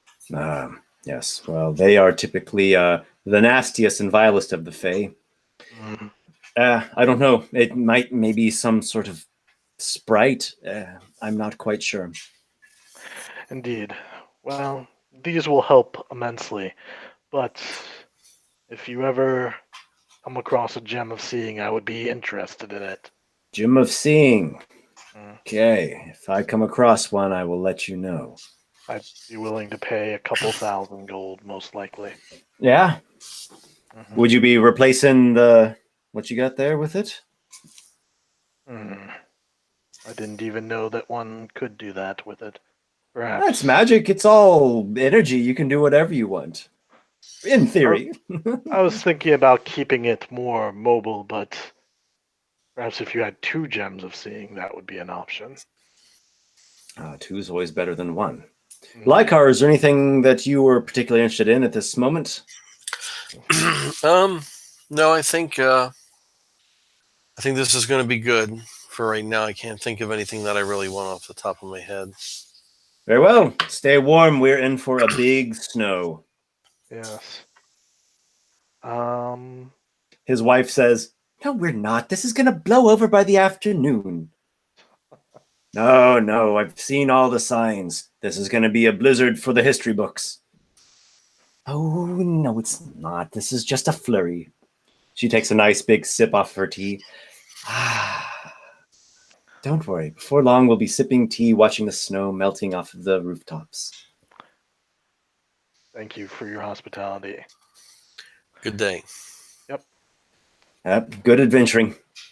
Let's go to the other two, Drake and Robin, who are walking through the streets of the frigidness and the cold. The mage hand serving not much help.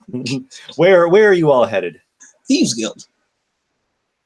Thieves Guild. Yes, they are in search of the Thieves Guild. In search of a Thieves Guild. Well, that's interesting. Let me read over my notes about Ravenswold. Okay. Can you tell me more specifically where you're headed? You've just left the inn, which is at the town square. Heading more likely towards the seedier parts of the town and the city, because that'd be the most likely place to find any signs of Thieves Guild. Oh, you're heading to the north side. Okay, the north end of Ravenswold smells pretty foul. I guess since it's so cold and snowy, it doesn't smell as bad today. And it looks like nobody is out.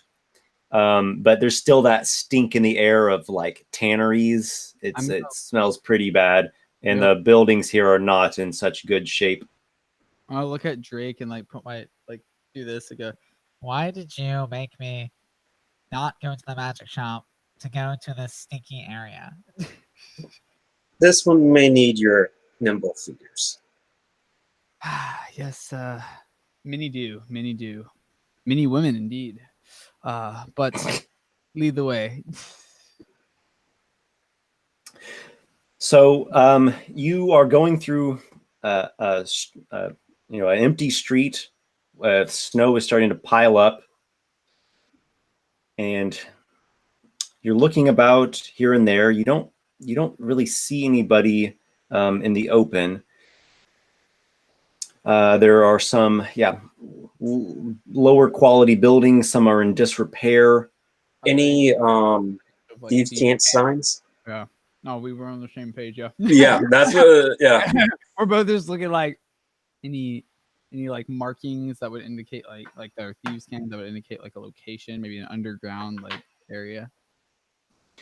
You notice no signs that are written in thieves' cant, though. There is a man that comes out of a second story. He like opens up a second story window and he's like hacking, and he like spits down there and he almost like hawks right onto you all. You're like, what are you doing down there? I'm not sure. Look up. I look up and go like, "What are you doing up there?" Waiting on Jeffy. You know Jeffy? I'm gonna look at Drake and go, I think he knows Jeffy actually, yeah.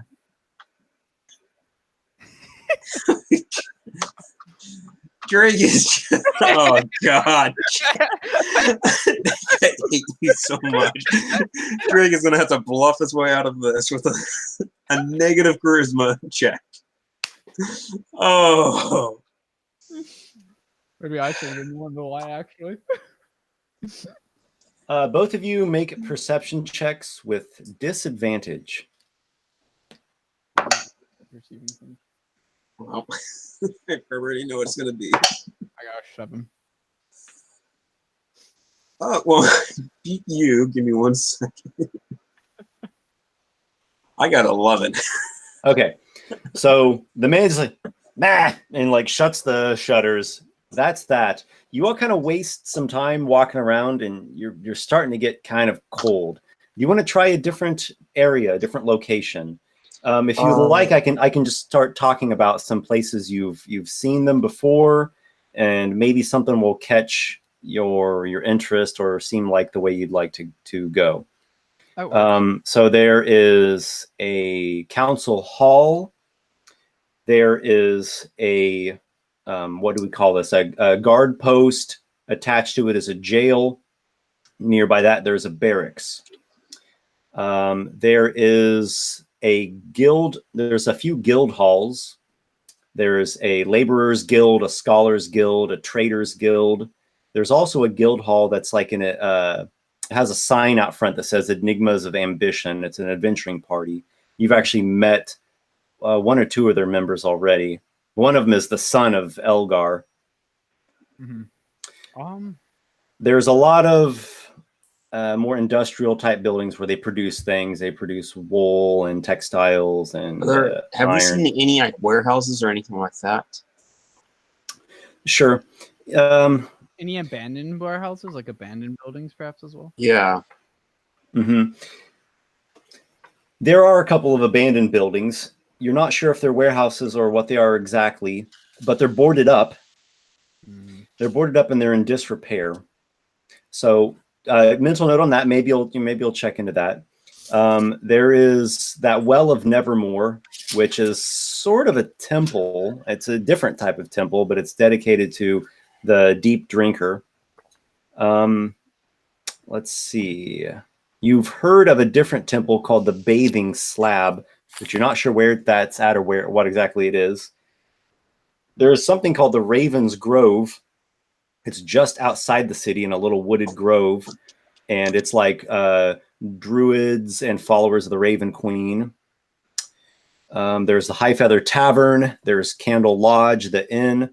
There's a brothel called Flirt Fang, and the sign out front has like a cute image of a vampire girl. It's like carved in a wooden placard and painted. It's like a vampire girl with a little grin and a little drop of blood coming out the side. Let's see. There's the frosted antler, Elgar's Emporium. I think, Drake, perhaps we should check out some of those abandoned buildings. This one agrees. If we're looking for the Thieves' Seal, they're not just going to sort of show their presence. No, this one agrees as well. It's also getting cold. I'm gonna sort of like. This one has never seen a town that does not have the presence of the guild. Yes, I agree. So they'll start checking out the abandoned buildings. So there are two buildings. They're boarded up. Let's see. You don't have access around the back because the buildings are just like one, right? There's no separation between buildings. They're in a pretty typical style. What do you think? What do you think about that? Any of them are abandoned? You see two obviously abandoned, but like the windows and the doors are like they have big boards like nailed over them. And the places look really decrepit. Any signs of thieves can't anywhere? You do see some markings, like someone has taken like some coal and also some chalk, and they've essentially not vandalized, but graffitied. I don't know if graffiti is the right word, but they've marked up stuff on them. They've written vulgar things and drawn little images on them. Can we them to like have any particular meaning? You notice that there is a reference to Dragon's Den, and I don't know how else better to say this, but it's obviously a gang looking symbol, right? It's this very stylized, it's done in that boisterous cocksure type of font. And it has like a dragon claw look to the side of it, a little dragon claw symbol. So I'm assuming the Dragon's Den is like the name of the gang, correct? Well, Elgar described them as a guild or a syndicate. Is it like somewhere that we could go? Like, is it like like an actual like place, like an It's not a sign. It's just someone has written this gang's insignia on this decrepit building. Gotcha. Okay, so let's have both of you roll investigation checks. I'm actually not. Oh, that's not too bad. 15 for Drake. I got a pretty high one actually. Oh man, I can't do math today. 21. 15 and 21. Okay. Those are both pretty good. So you've been checking out this poor neighborhood. You've checked out a couple of abandoned buildings. You go to the that temple, the old ruined temple that's been stripped out of all of its prior iconography. Oh, the one that Drake and Noxiqual were at before. Mm-hmm. Yep. Oh, this is going to be fun. Yep. And while you're there, you've just basically both looked at each other and said, like, we don't see anything still. And you're starting to leave. And there is a vagabond sleeping, hunched over, reeks of piss and cheap wine. And he has his hat is down. He's bundled up. He's got like some tattered rags around him, like a makeshift blanket. He doesn't even you can barely even see the guy's face. Like you just see like beard and part of his nose sticking out from under his hat. But you hear him like, "You're not finding what you're looking for here, are you?" I'm gonna sort of just like look down at him, raise an eyebrow, and be like, "No, we're not. Do you have what we're looking for?" I think you're looking for a good time. You can always find a good time at Flirt, Fang. Drake lets out a soft groan and sigh and say, ugh. I'm gonna say, well, let's hear him out. Let's hear him out, Drake. Go on. Anything about this flirt dream? You are looking for some intriguing topics of interest, aren't you? Curious minds, you two. That's the place to go. Gonna sort of bend down and go back. Yes, I think we are. Do you know who we should ask for when we get there? When you get closer, the reek of him is like wafting into your face. Sort of as I get down, just like sort of do that. Bring my face away a bit. Make a perception check. Again with disadvantage due to the weather is what it is. I got 3. I got an 8. All right, so he smells pretty nasty, and he says, "Madam Celia Ravensong." Celia Ravensong. Yes. The madame will point you in the right direction. I'm sure she will. Well, thank you, my fine fellow. And Thank me later if you survive. And be careful because they're real vampires. I'm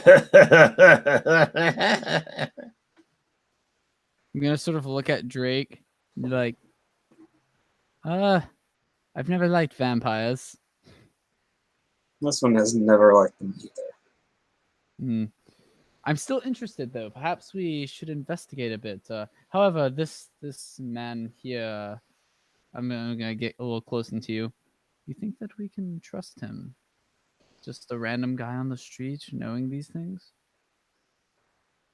This one thinks we need to take precautions before we do anything else. I agree. You gotta look back down at him. All right. Well, let's guess go stake out the place for a bit, see what's going on. Maybe just act as normal customers for a bit. This one will agree to some of it, but we shall see. All right. Well, fantastic. Let's go enjoy ourselves a bit. And then suppose we'll walk off. All right. Okay, so you leave the stinking vagabond just there, bundled up, like not even moving, and you make your way out of that area of the town. You walk for a few minutes till you kind of like pass through the town square. You continue on, and a little ways past the tavern before you get to the Well of Nevermore. There's this establishment called Flirt Fang. It looks to be of pretty high quality, very dark. Like everything is stained really dark. All the wood here, they've got like dark shutters. They have these lanterns that have like this black kind of wrought iron with all kinds of twists and complicated stylizations run through them. And the glass itself is tinted this reddish color, casting a crimson hue from the flames everywhere. On the inside, there is a fire burning. The place smells of perfume, heavily of perfume, with undertones of wine and a hint of sweat, right? And you are greeted by a woman who is wearing a black gown with lacy ends, like by the neckline, by the wrists. She's got on some jewelry. She has long, flowing, dark hair. Her skin is like milk pale, heavy makeup, and blood red lips. And when she talks, you can even see her fangs are sharp. Welcome to Flirt Fang. I didn't expect we would have any customers today. Well, we were just traveling around, and let's sort of do this since it was quite cold outside, and we thought that we could partake in some warm comforting. Oh yes, well, you certainly can, and it just speaks volumes of our fine quality here. People are dying to get in. Oh, I'm sure they are. I know that's just a quick thing. My friend here, I know that he's been wanting to explore a bit. He's never been to one of these places before. Oh, don't worry. I have a girl who specializes in first timers. That's right. It is your first time, isn't it, Drake? Go have fun now. Don't worry. She won't bite you too hard. Drake is going to reach out and clamp a hand onto Robin's shoulders and just squeeze. I'm just gonna sort of take it and just sort of like nod my head and then smile back at the woman and be like, "So, do you have anyone for someone a bit more experienced?" Oh yes. So for you, the newcomer, I am going to summon our lovely Impella, and for you, who is a more experienced gentleman, I'm going to summon Rosie. She is a feisty one. Oh, girls! And she kind of she walks in this sashaying, almost like floating across the ground way, and she goes to a curtain, a thin lacy curtain, and the two girls come out. So Impella is a short girl, but a cute thing. Perky, dark hair, dark makeup, fair complected. She almost has a slight, not a resemblance to Madame Celia. She doesn't look like a daughter or anything, but her style, her fashion is done very similarly. So the little vampire chick goes up to Drake, and then a feisty redhead, who also is done in some gothic garb, goes to Robin. Impella is traces her finger on Drake's chin. Is like, oh, I heard that you're going to have a very special day today. I'm gonna look at her and be like, "Oh, yes, he is," and then I'm going to sort of take the hand of the other woman and sort of kiss the hand and be like, "What might be your name?" When you kiss her hand, when she lets go, she kind of scrapes your lip a little bit with her fingernails, and you notice that they're sharp, like claws. Oh damn! Oh. As she does that, I'm Rosie, and she's her eyes are burning into you when she's talking. As she does that, I'm gonna sort of take a glance down at Drake and just sort of give him the the indication, like, what have we gotten ourselves into? At that point, Drake is going to start speaking in Thieves' Cant. What do you say? He's requesting information. He's asking for information specifically, or particular item of interest I do have possible a to acquire. By the way, Esper, what was that other thing that the guy said? It was Madame Celia, and then it was like Celia's Raven or something like that. Raven's Song. Her name is Celia Ravensong. Oh, Celia. Oh, I see. Okay. Mm-hmm. Yeah, Madame Celia Ravensong. Okay. Yeah, and she speaks up when Drake says that. She says, what's that now? What's that? She's speaking in Thieves' Cant, by the way. This one requests information about a particular item, if possible. Oh. So did you come here for that and not for the delightful imps I have summoned in front of you? This one requires the information. That one this one cannot answer for. Does Impella not please you? This one is not saying that. This one does not read. The little vampire girl is giving you this like pouty eyes, like I'm not good enough, and like nibbles a little bit on you. I'm gonna actually when that happens, I'm sort of gonna sort of put my arms around Impella and around Rosie and be like, "Don't worry, Impella. I'm sure that I can satisfy both of you. He's just a bit shy. It's his first time. I know it's hard." So she kind of coos with delight, but Rosie gets very jealous. She like gives you a slap. not full bore slap, but and slaps you. You dog. I'm gonna look back at Rosie and sort of give her a kiss and be like, Rosie, listen, I like both of you equally. You're both beautiful. Oh, I've heard that before. And Impella looks at me, he's like, I didn't hear you complain last time, honey. All right, so they're like pulling Robin away to a private room. Are you going with them? Oh, I'm gonna go with them. Okay. I'm gonna sort of look at Drake and sort of just like give him like a wink and like sort of an indication to like meet back up soon.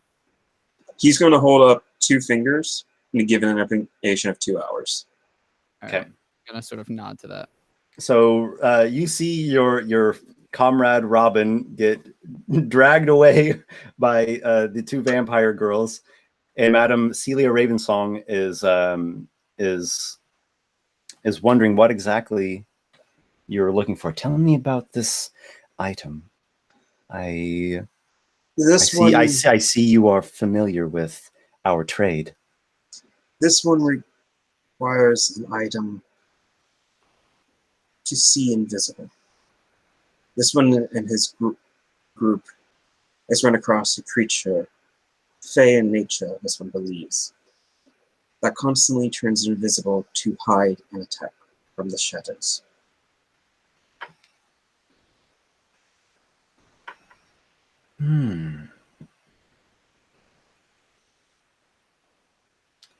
Come with me, if you will.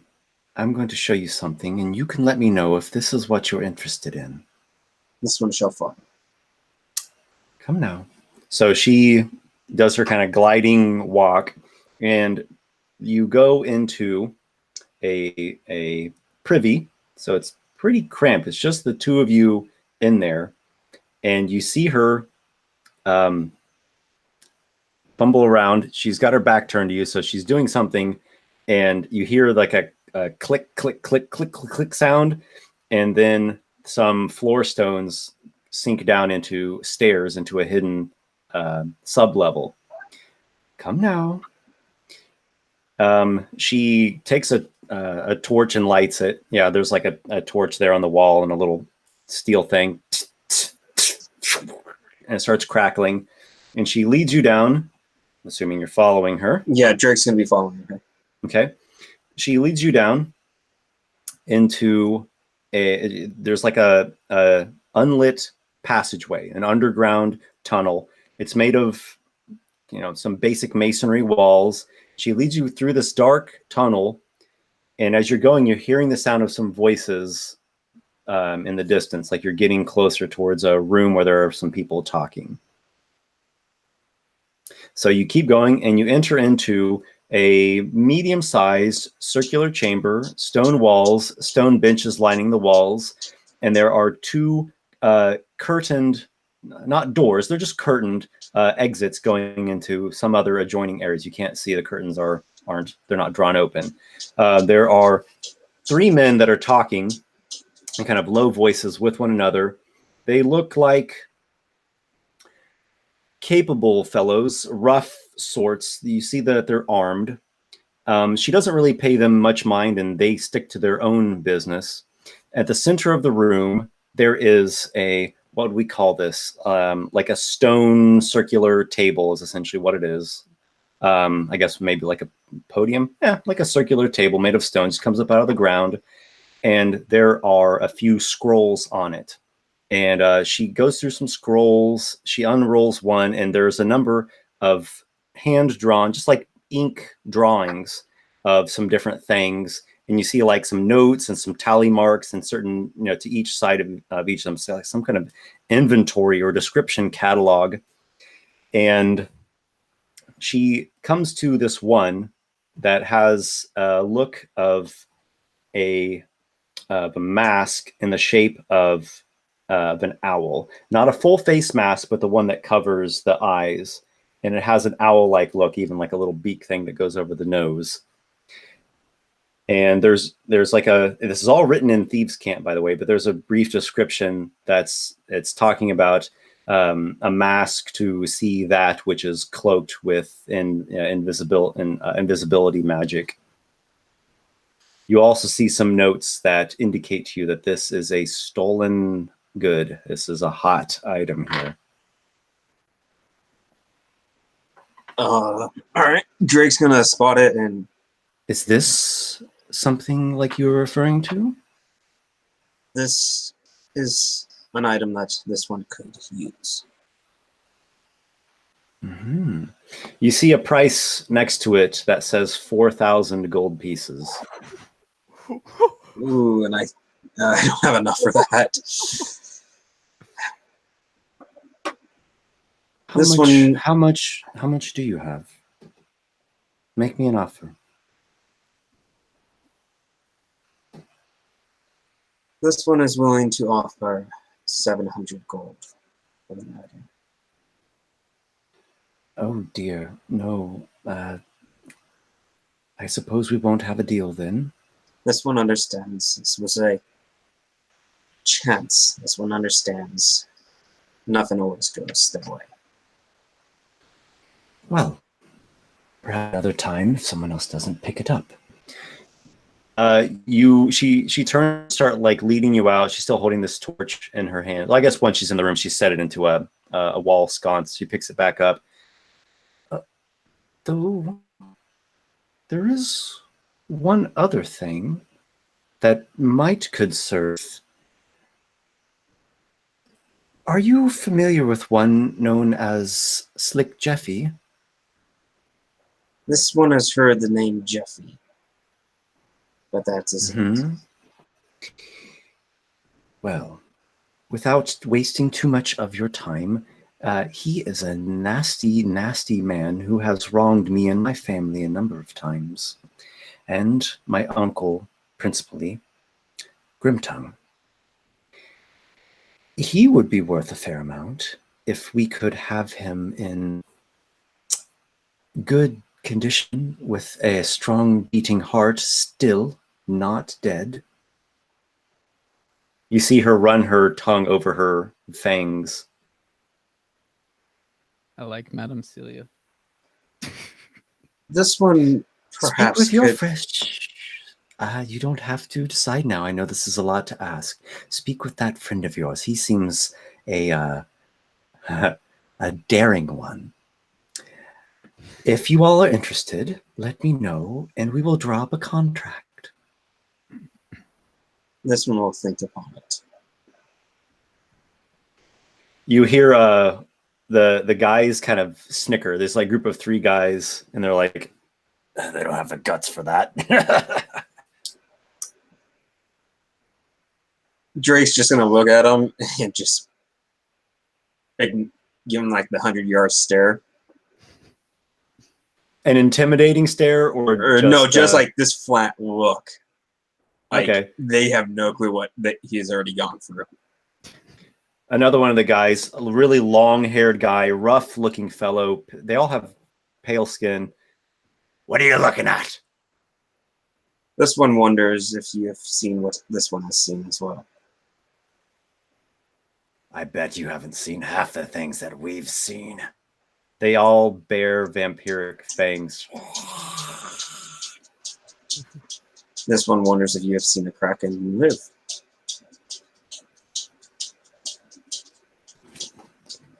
Make an intimidation check.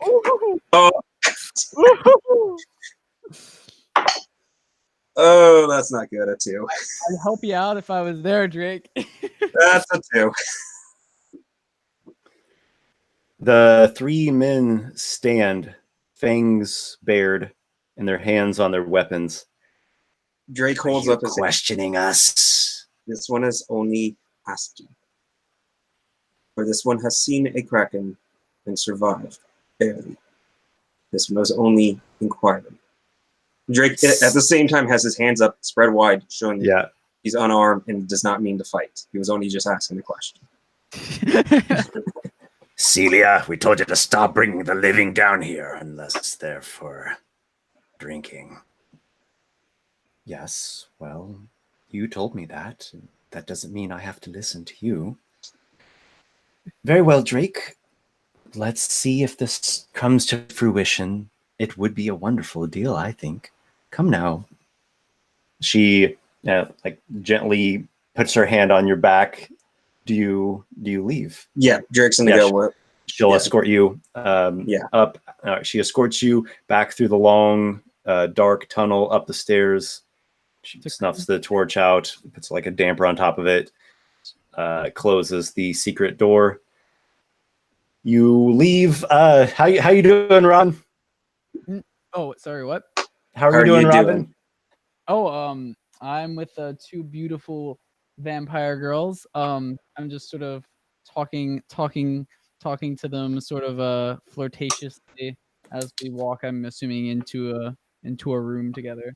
They are extremely eager. Are you going to pay them for their services? Yes, I will pay for them. For how much? Well, I'll ask how much they cost. They each want 3 silver pieces, so 6 total. Oh, they are expensive. Oh boy. I'll pay them 3 silver pieces. Yeah, so 6 total. I'll do that. So Drake, you wait for Robin? Yeah, well, he's actually doing that. He's actually going to talk to Madame Ravensong. Mm-hmm. Yeah, she'll speak with you some. There's also a third girl there, a half elf named Brea. Drake pretty much is apologizing for how he acted with the other members of her coven. He's guessing it's a coven of vampires. Also, you should be careful with what you say to them. They're not the most polished and refined of souls. This one understands, and this one again apologizes for how this one acted. Your apology is accepted. Thank you for your courtesy.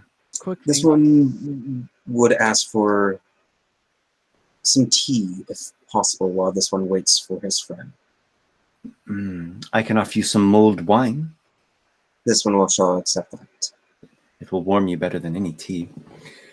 So Freya, the half-elven girl, she goes to prepare this like warmed spiced wine. Robin, make a Constitution saving throw.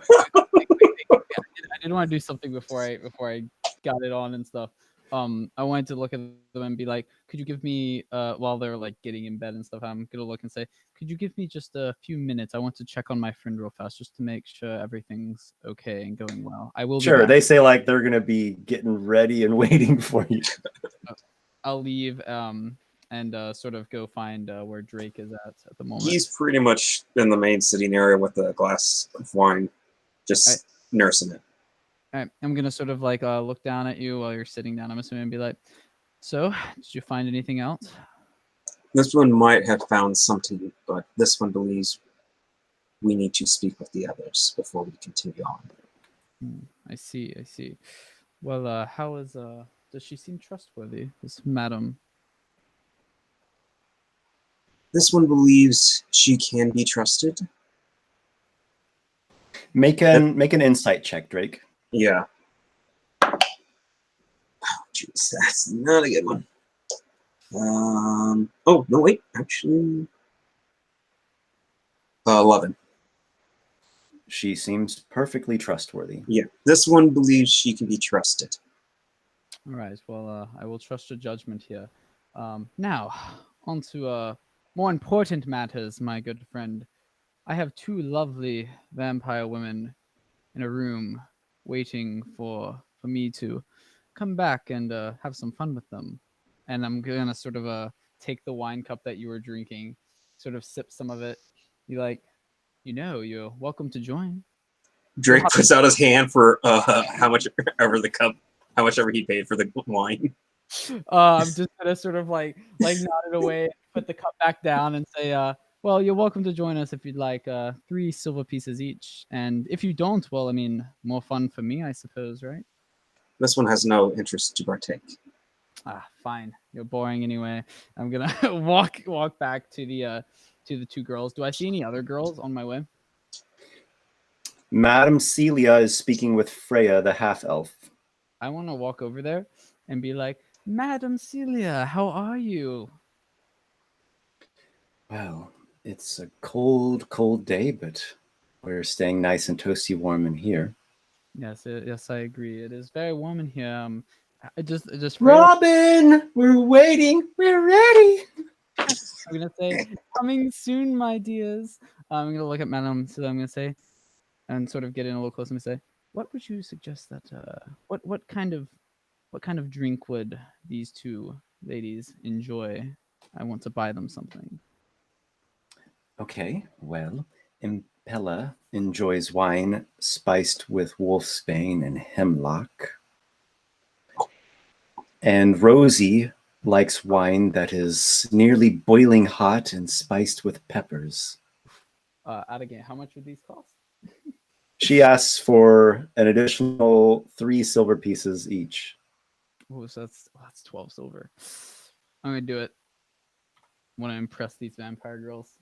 And after I get the drinks, I'm gonna start. Right. So she prepares these drinks and hands you 2 nice carved goblets. Nice. I'm gonna sort of take them and be like, "Thank you very much." And as I start walking, I'm gonna stop and look back at Freya and be like, "Would you care to join us?" She says, "I don't do group affairs, thank you. And I especially don't do I need to come up with a word for this, but she says a word in you speak Elven, don't you? Yes, yeah. Okay. So it's a word in Elven that essentially means like the firstborn, but it's not a nice word. It's not like, oh, the honored elder. It's actually it's like calling her a barbaric person. Oh, she's calling me. And you did notice something was different about her, like her racial makeup. And you've heard that originally Drekingrim was peopled by a different people. And then another race came over from Naperna and Magnaland. So it seems like she's actually of like this older stock from like the first people who originally lived here. And she's half elven, you said? Rosie, the redheaded one. Oh, that's the half elf. The half elf is like, I'm not gonna. She's very not.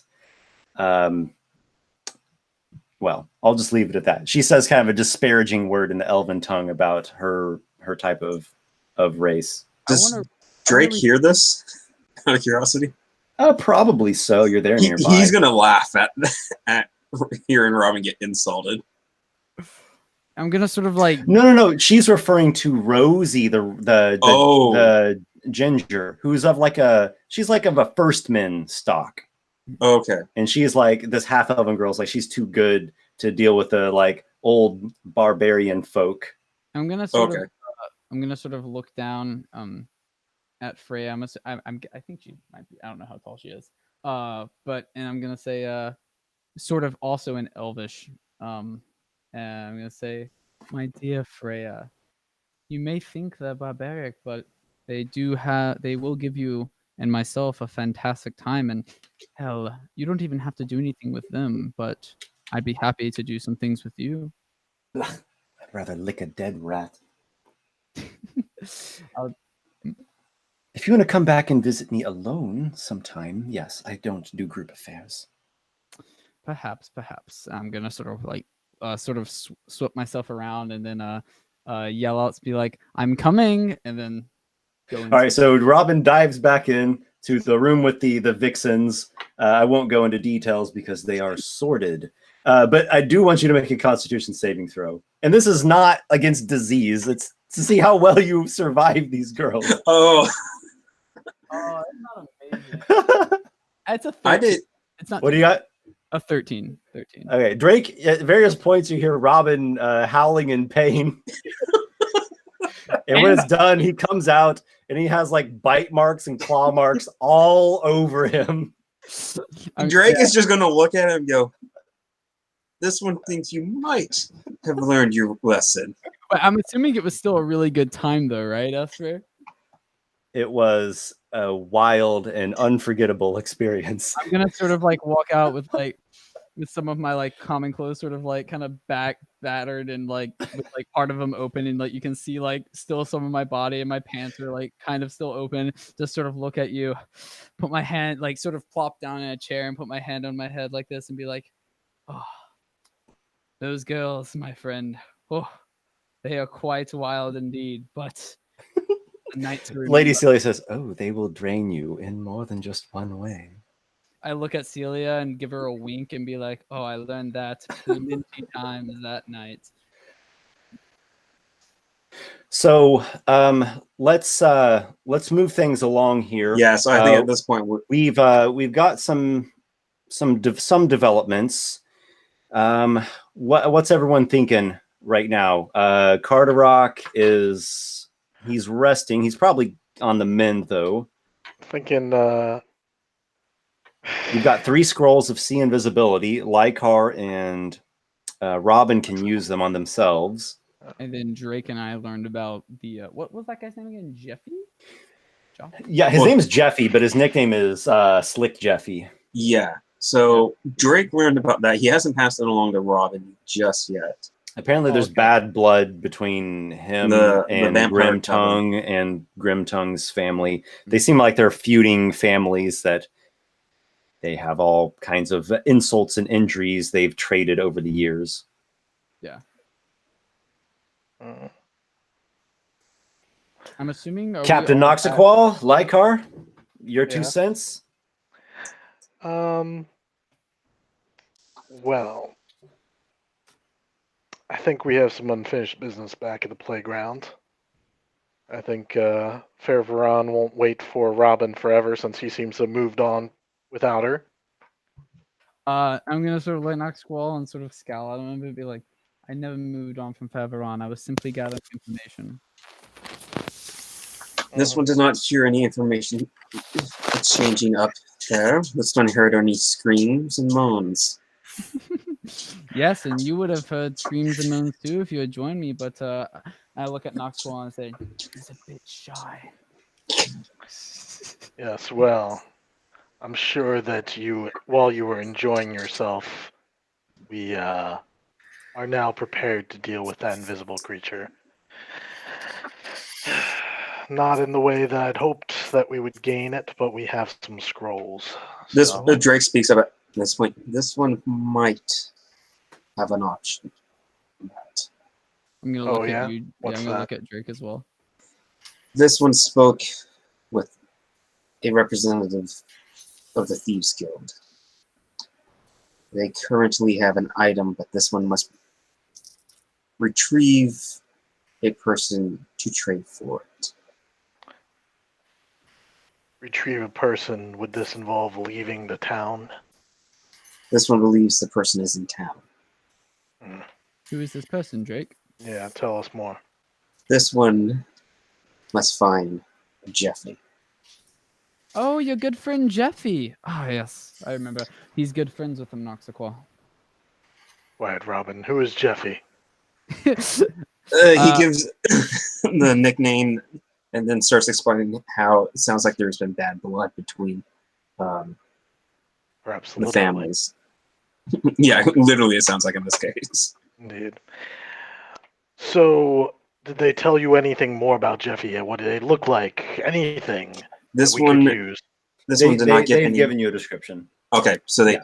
so Yeah, they've given you a bit of information, and if you're interested, she asked you to go back. She's going to drop a contract, and they'll give you more of a plan, right? Something more solid at that point. And what will this exactly gain for us if we do this? they have a mask that lets this one see invisible objects. And is this a constant effect of the mask, or is it something that will run dry after a few uses? Would Drake recognize what the mask is completely? The description of it in the index there indicated that it was a constant effect. Okay, so then he passes that along. That would be valuable indeed. I'm willing to entertain capturing this man, especially if he is a criminal. Then I doubt that would ruffle the town guard if he were to go missing. At this point, he brings up how the headsman is also wanting the person. The headsman being... Grimtongue. Grimtongue. Ah. Well then, I'm sure that this will be no issue. This one agrees, but this one did not want to sign anything without bringing it forward. Wise of you. Let us take us to these people, this Madam Ravensong. Ravensong. Let's discuss our business. I'm gonna we're all joined. I'm gonna sort of put my hands up and just sort of like stop the conversation and be like, wait a second. I'm gonna point at you, Noxiqual. Didn't you just tell me yesterday to not get ourselves into any more problems? And now I we're did about tell to you that. And now we're about to go sign a contract with a vampire to potentially kidnap someone that's in this town out of their will and bring it back to her? That's an interesting point you bring up. Perhaps you shouldn't be involved in this. Oh, no. I definitely want to be involved. I have some Good. business there. Drake's gonna roll his eyes and just sigh and say, "This one apologized for introducing the fool to them all."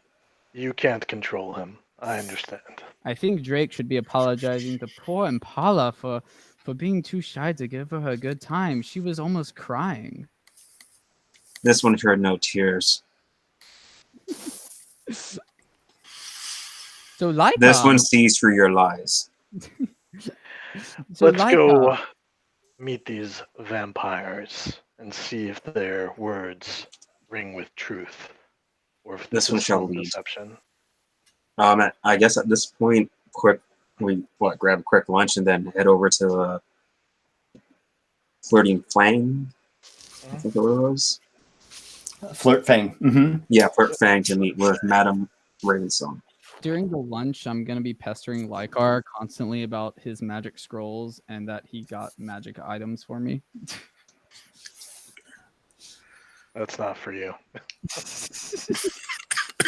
Well, I should say it's for you if you pay him 150 gold per scroll. 150 gold. Yes, that's the price. Yes, these I'm things don't grow on trees. I'm gonna sort of look at Lykar and be like, "Aren't we friends, though?" Do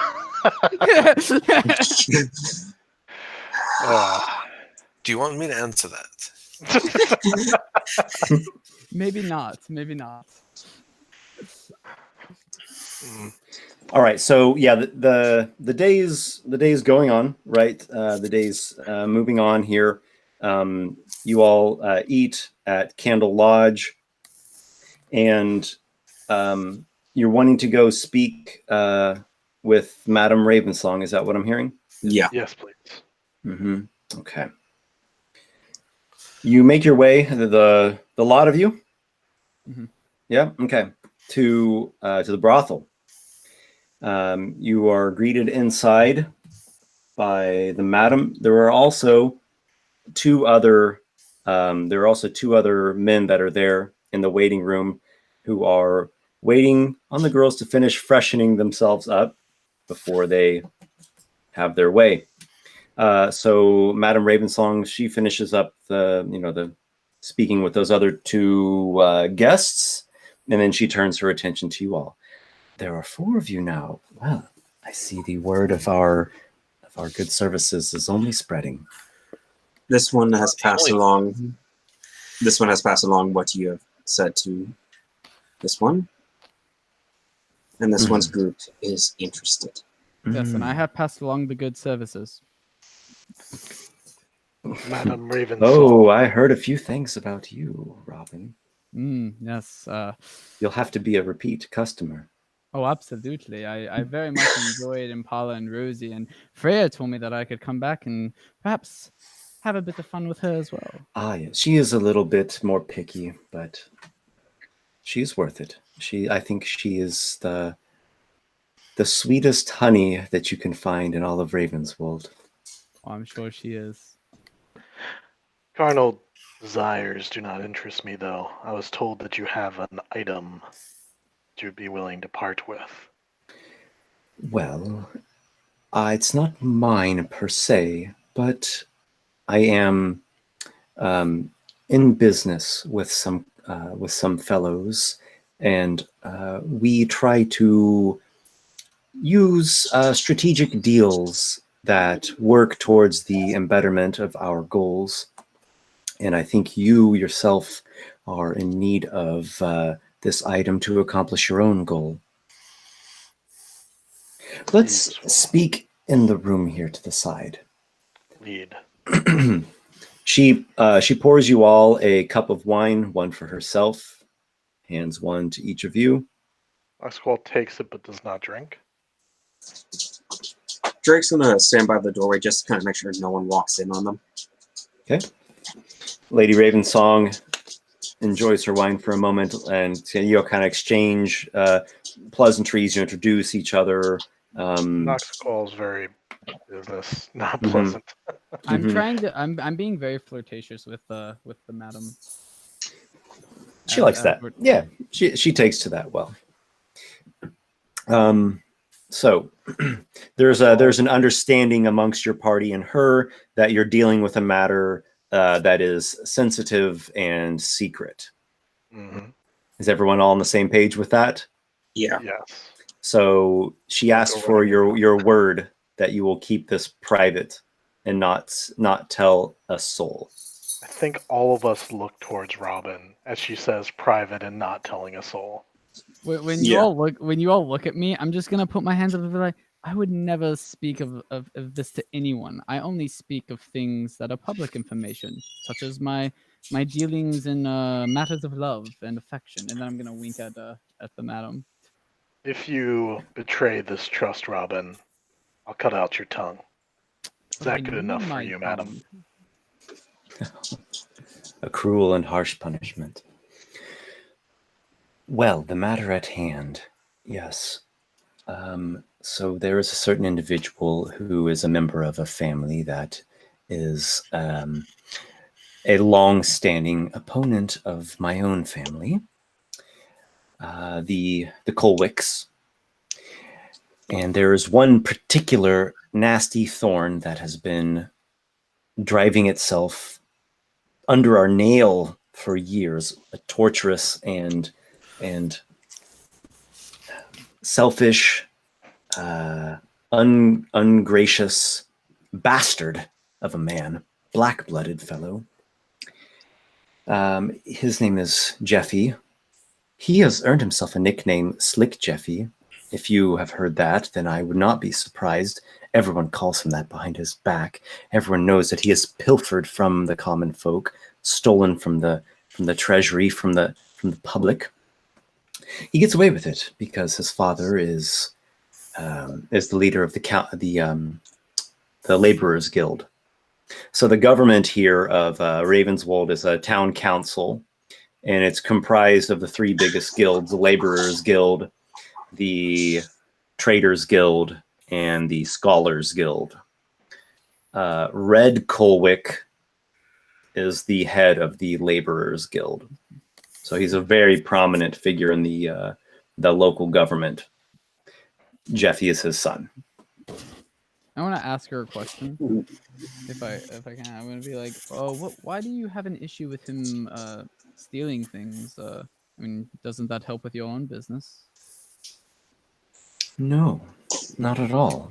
He steals and puts it into the pockets of his own family. That is money that's supposed to be used for the betterment of our city, for guardsmen, for farmhands, for repairs. There's an entire district that I believe is crumbling before our very eyes. They can't see to their duties to maintain the upkeep, to keep it in good repair, to bring in new trade, new business, new work. Yet they themselves are off on holiday half the year.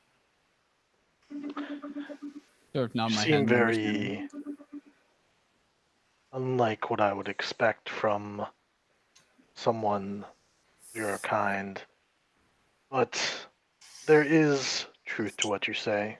One cannot simply be allowed to cause chaos in a civilized place. My family and my kind have a very real interest in keeping Ravenswold populated with healthy, thriving people. I can get behind that. We Now, are a civilized clan, I will have you know. I'm glad to hear that. We look down upon those ravenous stalkers who murder and kill and sow demonic forces throughout the world. We have finer tastes, and we like to keep things in a much more civilized and we believe in bringing about the best of the arrangement that we have at hand. We will only partake of those who truly, truly are a bad seed. And Slick Jeffy is the most rotten of apples. So we can draw up a contract.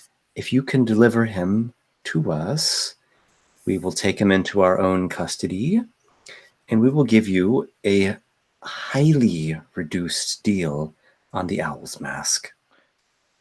I have a couple questions that need to be answered before we sign this contract. That's a bit vague. Highly reduced. That's one of my questions. Do you have a exact price so we know if this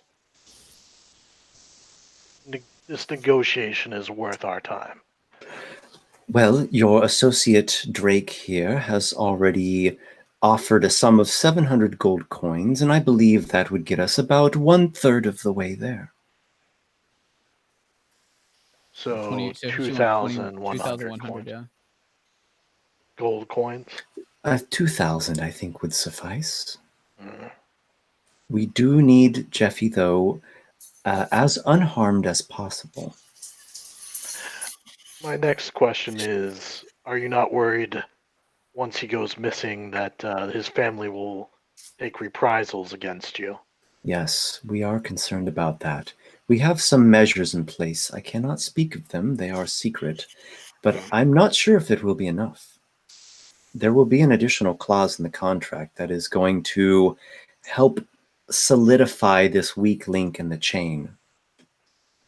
What clause are you referring to?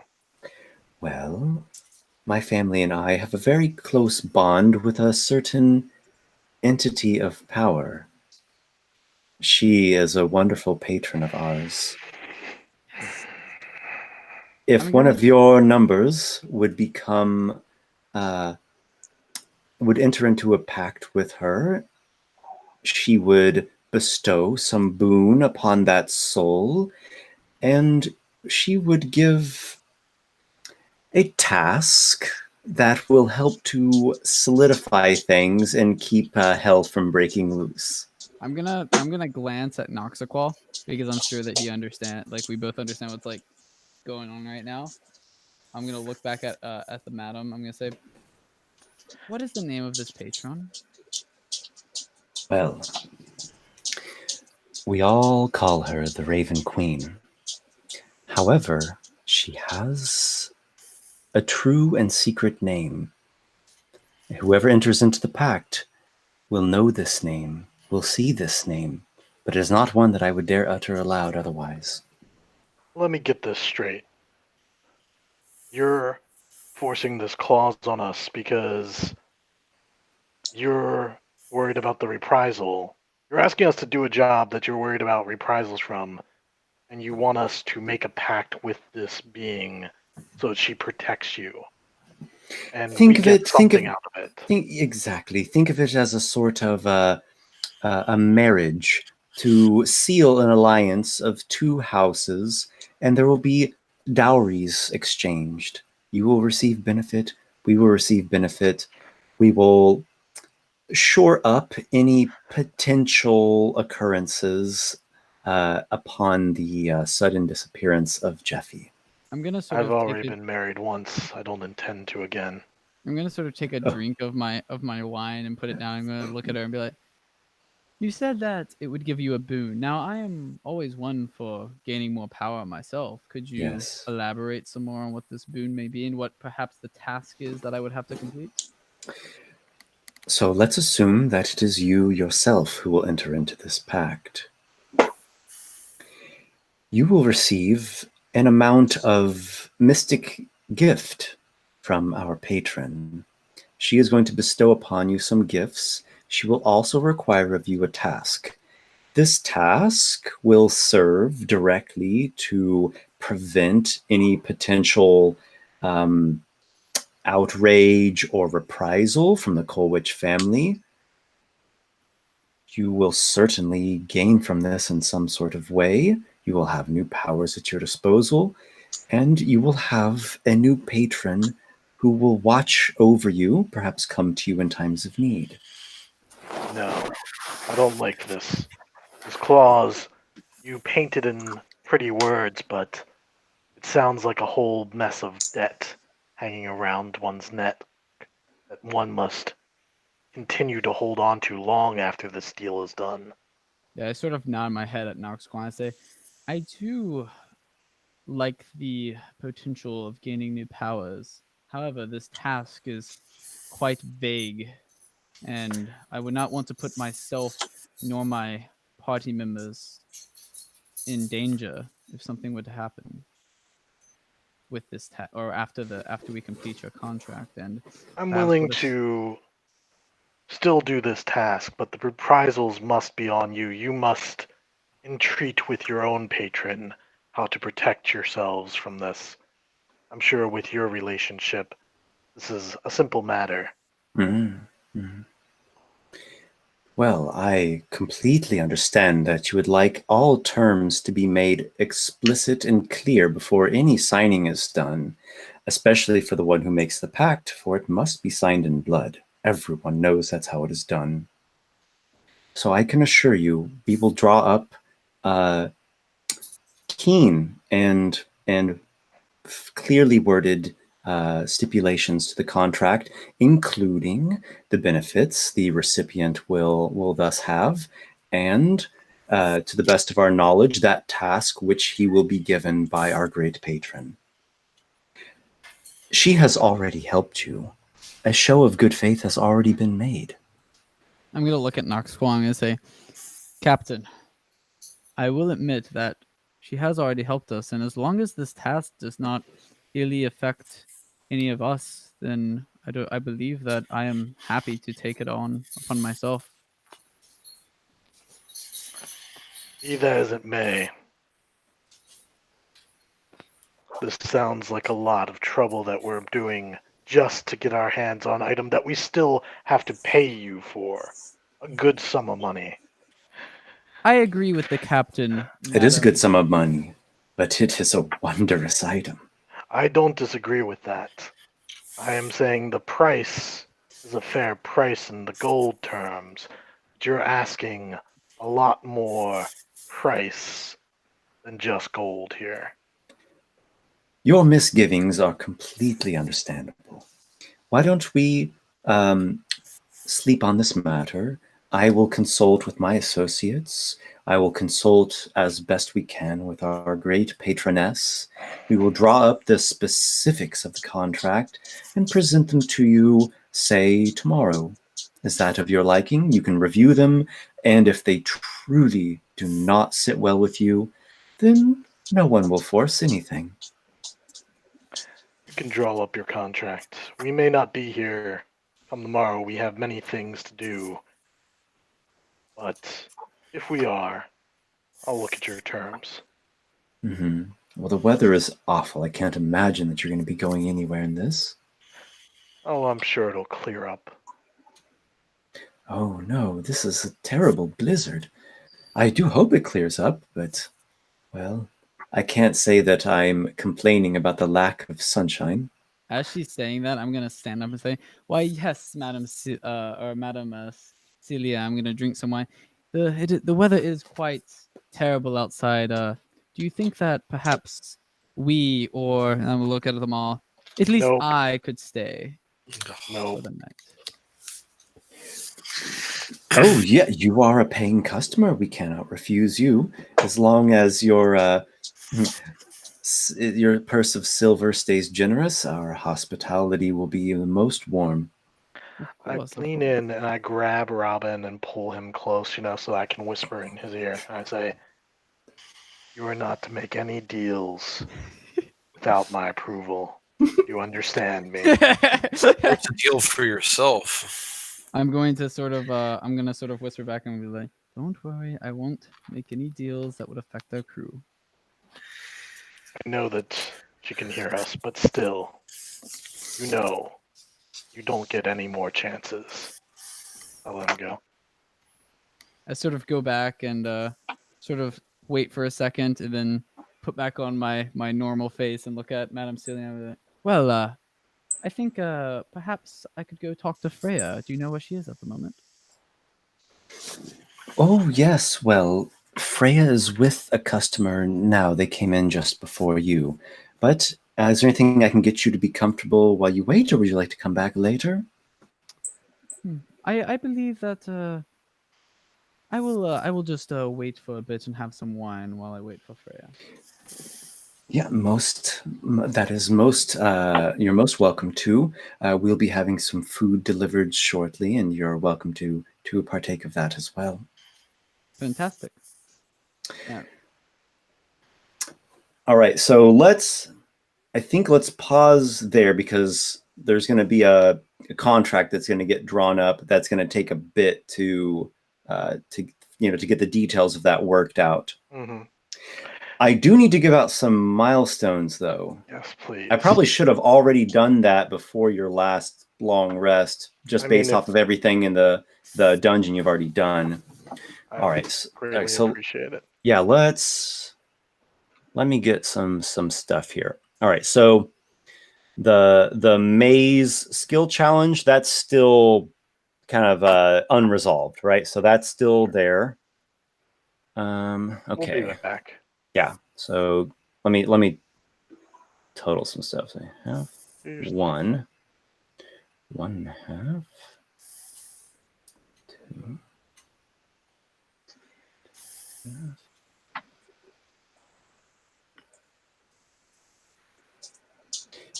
Okay, so from the dungeon so far, you've accrued 3 milestones each. I will also give an additional half milestone to, I'm going to do Drake. Oh, sweet. Yeah, specifically for getting out of a dangerous vampire situation alone. What else? Anyone else have any ideas? I think that should probably cover everything that really How comes many to mind. milestones did you say? 3 for everyone. And let's make sure Adam knows that for Carderock. Oh, he doesn't need those milestones. He's fine. Yeah, he No. doesn't need them. He's so far ahead of us. He's like a whole level ahead of us. I'll send him a message here. Okay.